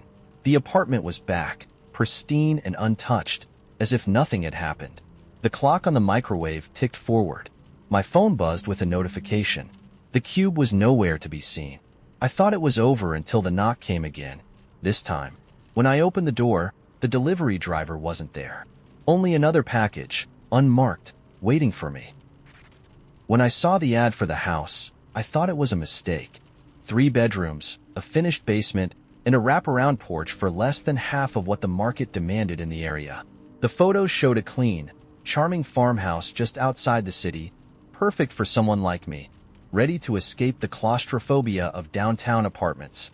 It looked too good to be true, but I was desperate, so I called. The man on the phone sounded relieved when I expressed interest, as if I'd solved some unspoken problem for him. He was oddly insistent that I move in quickly. Papers signed, keys exchanged, all within 3 days. It was a whirlwind, but by the end of the week, I was standing in the front yard with a U-Haul full of my life, staring up at the house that didn't quite match the photos. The angles seemed sharper, the windows slightly crooked in their frames. The paint wasn't as fresh as it had looked online, and the wraparound porch sagged in one corner, like a tired smile. Still, it was mine. The first night passed in a blur of unpacking and exhaustion. I dumped a box of essentials in the living room, set up my mattress on the floor of the master bedroom, and fell asleep almost immediately. When I woke up the next morning, I was disoriented. Something about the room felt off. The walls seemed farther apart, the windows taller. It was subtle enough that I brushed it off as first-day jitters, the house settling into my brain. That day, I explored the property. The backyard stretched farther than I'd realized, a sprawling field bordered by dense woods. The air was thick with the smell of damp earth, and somewhere beyond the tree line, I could hear the faint trickle of a stream. It was idyllic, even peaceful, though I couldn't shake the sense that the trees were watching me. Their branches creaked faintly in the wind, like arthritic fingers clenching and unclenching. Inside, the house seemed eager to welcome me. The pipes groaned comfortingly when I turned on the water. The wooden floors creaked in familiar patterns as I moved from room to room. It was alive in a way that only old houses are, with a personality that made it feel less like a building and more like a companion. I felt myself relaxing into its rhythm. It wasn't until the third night that I noticed the changes. I was unpacking in the living room when I realized the front door wasn't where I remembered. It had always been directly across from the large bay window, but now it was 3 feet to the left, centered between 2 smaller windows I hadn't noticed before. I stared at it for a long time, the hair on the back of my neck prickling. Maybe I'd been distracted during the move-in, overwhelmed by the chaos. I convinced myself it didn't matter. It was just a door. The next morning, the staircase was steeper. Not by much, just enough that I had to adjust my footing as I climbed. The banister felt smoother under my hand, like it had been polished overnight. By the end of the week, the walls in the upstairs hallway were closer together, the wallpaper a shade darker than I remembered. The house wasn't just settling, it was shifting. I told myself I was imagining things. Stress, lack of sleep, maybe even some mild gas leak playing tricks on my brain. But the changes kept coming. Furniture didn't stay where I left it. The kitchen smelled faintly of lavender one day and burnt matches the next. Once, I found a closet door that I was sure hadn't existed before. When I opened it, the space inside was shallow and empty, just bare wooden slats and cobwebs. By the time I turned back to the hallway, I couldn't remember what I'd been doing. The basement was the worst. I avoided it at first. Unfinished basements are inherently creepy, and I didn't have a reason to go down there. But on the 10th day, I heard something. A faint hum, low and rhythmic, coming from beneath the floor. It wasn't the furnace or the water heater. I knew those sounds. This was something else, something alive. When I finally worked up the courage to investigate, I found the basement door wide open, though I was certain I'd left it shut. The stairs leading down were steeper than they had any right to be, plunging into shadows so thick they felt almost solid. My flashlight barely pierced the darkness, its beams swallowed by the gloom. I told myself it was just bad wiring, dampness, maybe even mold warping the air. But the hum grew louder as I descended, vibrating in my bones. At the bottom of the stairs, the basement was unrecognizable. What should have been a standard, unfinished storage space now stretched impossibly wide, the walls and ceiling swallowed by shadow. The concrete floor was cracked and uneven, as if it had been hurriedly poured over something that didn't want to be buried. And in the far corner, faintly illuminated by my trembling flashlight, was a door. It wasn't a basement door, not in any way that made sense. It was old, impossibly old, with dark wood that looked more like petrified bark and hinges so corroded they seemed fused to the frame.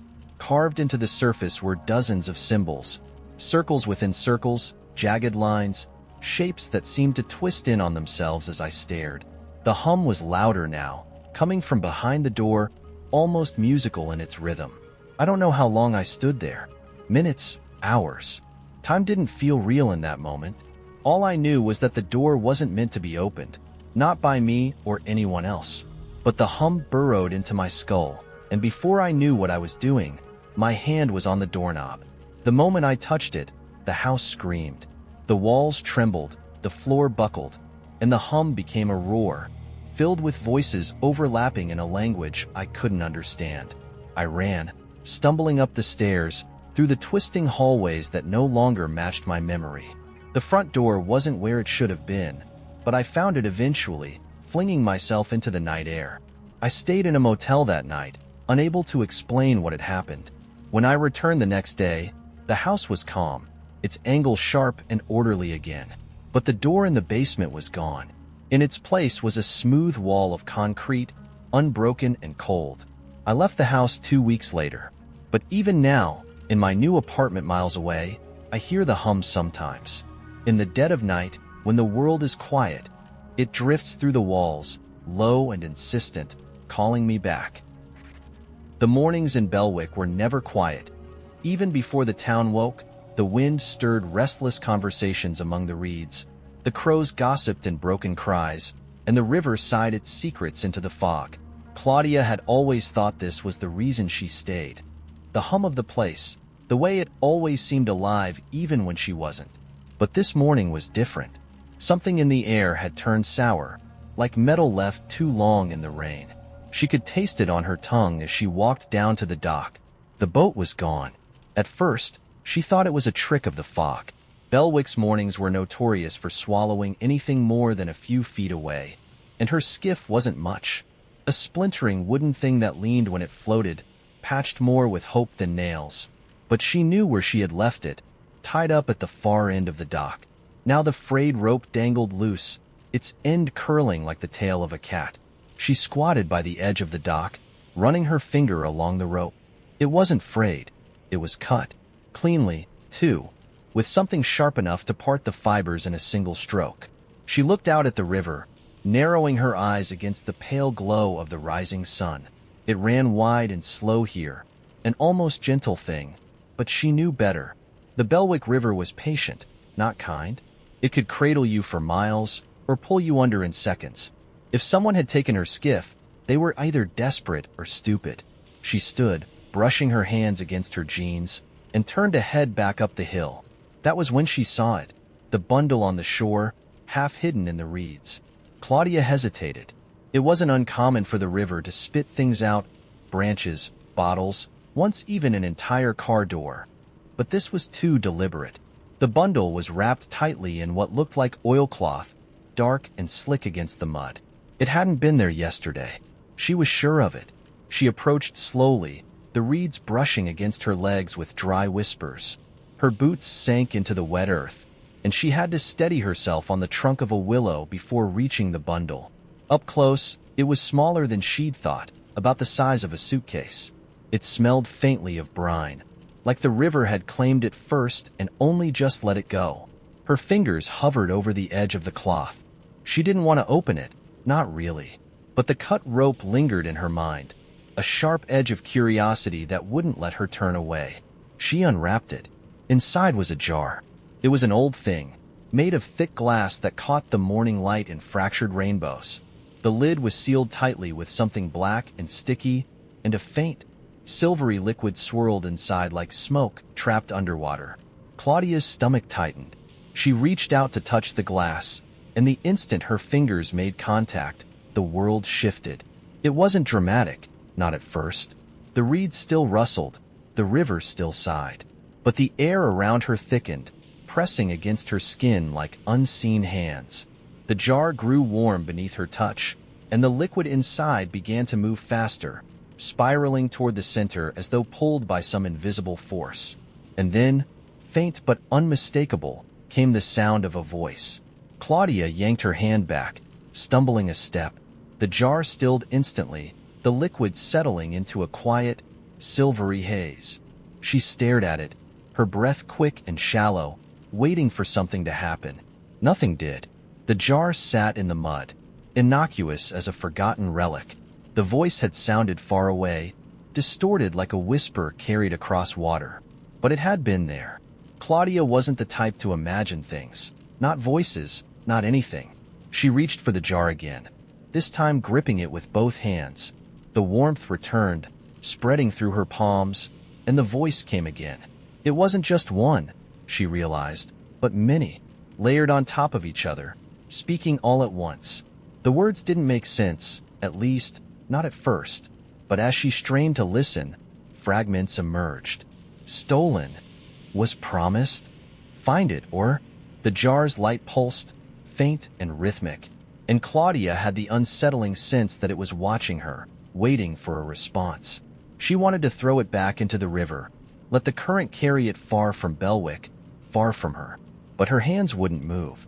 Instead, she held the jar tighter, her breath catching in her throat. "What are you?" she whispered, though she wasn't sure if she was speaking to the jar or herself. The voices stopped. The silence that followed was heavier than the sound had been. It pressed against her chest, sharp and suffocating, until the jar pulsed once more. This time, a single voice spoke, clear, direct. "Return it." She felt the words more than heard them, a vibration that traveled through her hands and up her arms. The jar's light flared briefly, then dimmed, the liquid inside settling into stillness. When she let go, her fingers were trembling. She wrapped the jar back in the oilcloth, her movements jerky and deliberate, as though sealing it away could undo what had just happened. The air around her had grown colder, the light thinner. Claudia stood, clutching the bundle to her chest, and turned back toward the dock. The river watched her, its surface smooth and knowing. Back at the house, she placed the jar on the kitchen table and stared at it. She didn't know what it was or who it belonged to, but she knew one thing with absolute certainty. Something was coming for it. And whatever it wasn't going to wait long. The first time I felt it, I was walking home from the bookstore. The bag in my hand was heavier than it should have been, Though I hadn't bought much, a notebook, a used paperback, and a pen I didn't need. But with every step, the weight pulled at my arm, tugging me toward the ground as if the books were made of lead. I thought about switching hands, but the thought slipped away like a leaf in a stream, carried off before I could grab hold of it. The street was quiet, lined with bare trees casting skeletal shadows across the pavement. It was the kind of quiet you notice too late, when you realize you haven't heard a car or the bark of a dog in far too long. A single light flickered overhead, its weak glow stuttering like a bad connection. I paused beneath it, looking up, and for a moment, the world bent.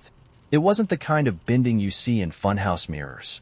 It was subtler, like the air itself had tilted, nudging me to one side. The sidewalk rippled, and the weight of the bag shifted in my hand, pulling me in the opposite direction. I reached out to steady myself, and when my fingers brushed the light pole, everything snapped back into place. I stood there for a moment, catching my breath. The bag in my hand felt normal again. The air smelled faintly of rain, though the ground was dry. I told myself I was tired, or maybe hungry. It was easier than admitting I'd felt something push. The next day, I found the pen in my pocket, though I was certain I'd left it in the bag.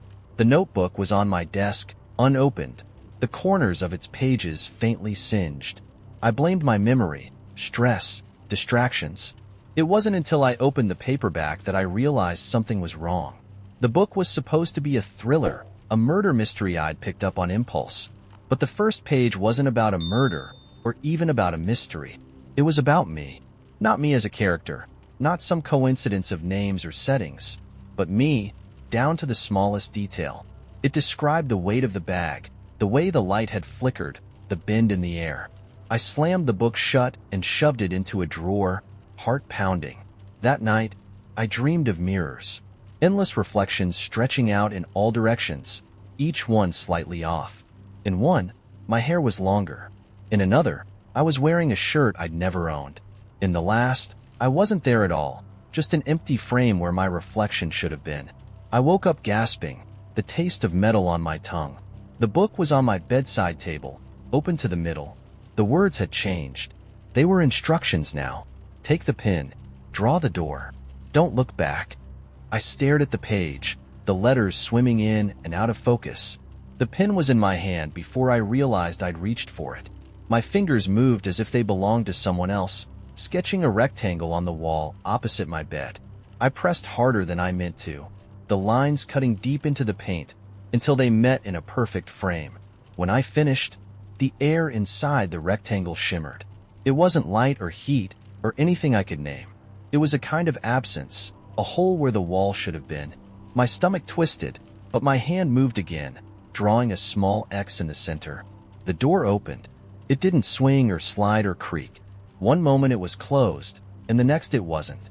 Beyond it was a room I didn't recognize. I stepped through before I could think better of it. The floor was smooth, black, and polished, reflecting the faint light that seemed to come from nowhere and everywhere.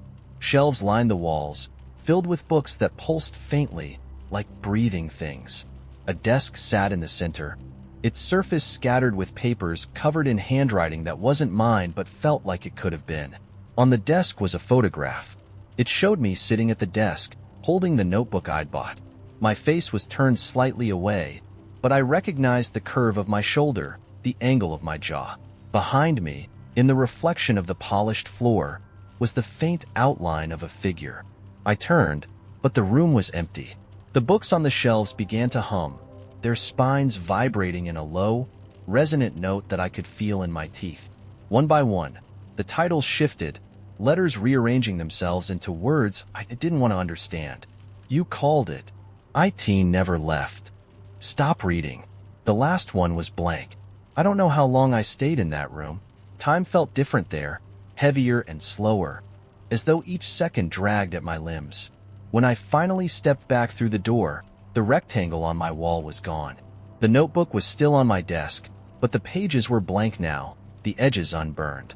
The book I'd bought was back in its bag, the first page a normal, mundane introduction to a normal, mundane story. But the pen was gone. Sometimes, when the light flickers or the air bends, I feel the weight of it in my hand, though it isn't there. I hear the hum of those books in the quiet moments, their words pressing against the inside of my skull. The room is waiting. I know that much. And one day, the door will open again. The dream was always the same. I'm standing in a house I don't recognize, the walls humming with a low, electric sound. There's laughter spilling from somewhere, soft, intimate, just out of reach. I wander through the halls, opening doors that lead to nowhere, until I find him sitting at a table with his back to me. He doesn't turn when I call his name. He just keeps laughing, leaning closer to someone I can't see. I wake up gasping, the taste of copper on my tongue. It's 3 a.m, and he's not in bed. His side is cold, the blanket untouched. I sit up, my pulse drumming in my ears, and hear the faint creak of the floorboards downstairs. He's pacing, his muffled voice slipping through the cracks in the floor. When I go down, he's standing in the kitchen, bathed in the blue glow of his phone. He doesn't hear me until I clear my throat. His head jerks up, and he fumbles to lock the screen. Couldn't sleep, he says too quickly. Just checking emails. At first, I believe him. Or maybe I want to believe him. But the phone becomes an extension of him in the weeks that follow, always clutched tightly in his hand or stuffed into his pocket when I enter the room. He starts wearing headphones, nodding along to conversations I'm not invited to. One afternoon, I catch him smiling at his screen, the kind of smile that once belonged only to me. When I ask what's so funny, he shrugs. Just a meme, he says, and holds his phone out to show me. The screen is blank, blacked out.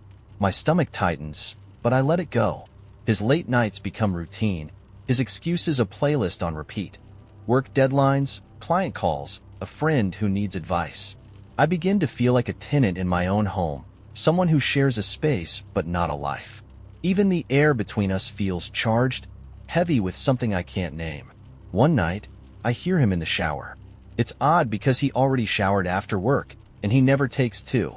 I glance at the hamper and see his shirt folded neatly on top, as if it had been carefully removed instead of tossed aside. There's a faint trace of perfume clinging to the collar, sweet and unfamiliar. My chest tightens. When he steps out, steam billowing around him, I force myself to ask, "Were you with someone?" He stares at me, his face carefully blank. "What are you talking about?" "There's perfume on your shirt," I say, my voice shaking. His expression flickers, just for a second. Then he laughs. "You're imagining things." He brushes past me, leaving a trail of damp footprints on the floor. I want to believe him, but the pieces don't fit. The shirt, the phone, the way his laughter now feels like a performance. It all paints a picture I'm too afraid to look at. I start noticing other things. A receipt for a restaurant tucked into his jacket pocket, dated for a night he said he was working late. A message on his phone that flashes briefly before he swipes it away. "When can I see you again?" My breath catches, and I wait for him to explain. But he doesn't. He just slides the phone into his pocket, his face unreadable. I begin to feel like I'm walking a tightrope, balancing between doubt and denial. I start tracking his absences, piecing together fragments of conversations overheard through closed doors. I become someone I don't recognize, someone I swore I'd never be, a spy in my own relationship. One afternoon, while he's at work, I open his laptop. My hands tremble as I navigate through his emails, his messages, searching for something, anything. What I find isn't explicit. No confessions, no declarations of love. But there are breadcrumbs, reservations for 2 at a hotel, a delivery address I don't recognize. The evidence isn't damning, but it's enough to crack something inside me. That night, I confront him. I lay the receipts and messages on the table between us, my heart pounding so loudly I can barely hear my own voice. "Who is she?" I ask, my throat tight.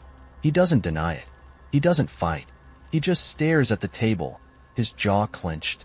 "It's not what you think," he says finally. "Then tell me what it is," I say, my voice breaking. He looks at me, and for a moment, I see the man I fell in love with, the man who used to hold my hand and whisper promises in the dark. But then he looks away, and I know it's over. "I didn't mean for it to happen," he says, his voice barely above a whisper. The words hang between us, heavy and sharp. I don't cry. I don't scream. I just stand up and walk to the bedroom, closing the door behind me. In the weeks that follow, we exist in a limbo of silence. He moves out, taking his carefully folded shirts and the scent of betrayal with him. The house feels hollow without him, the echoes of our life together lingering in every room. But slowly, I begin to reclaim the space. I repaint the walls, rearrange the furniture, plant flowers in the garden. The emptiness becomes a canvas, a place to rebuild. One day, I find the receipt for the hotel tucked into the back of a drawer. I hold it in my hand, the paper thin and fragile, and then I tear it into tiny pieces. The act feels cathartic, like shedding an old skin. When I look at myself in the mirror, I see someone new, someone stronger, someone who knows how to survive the storm. And for the first time in a long time, I smile.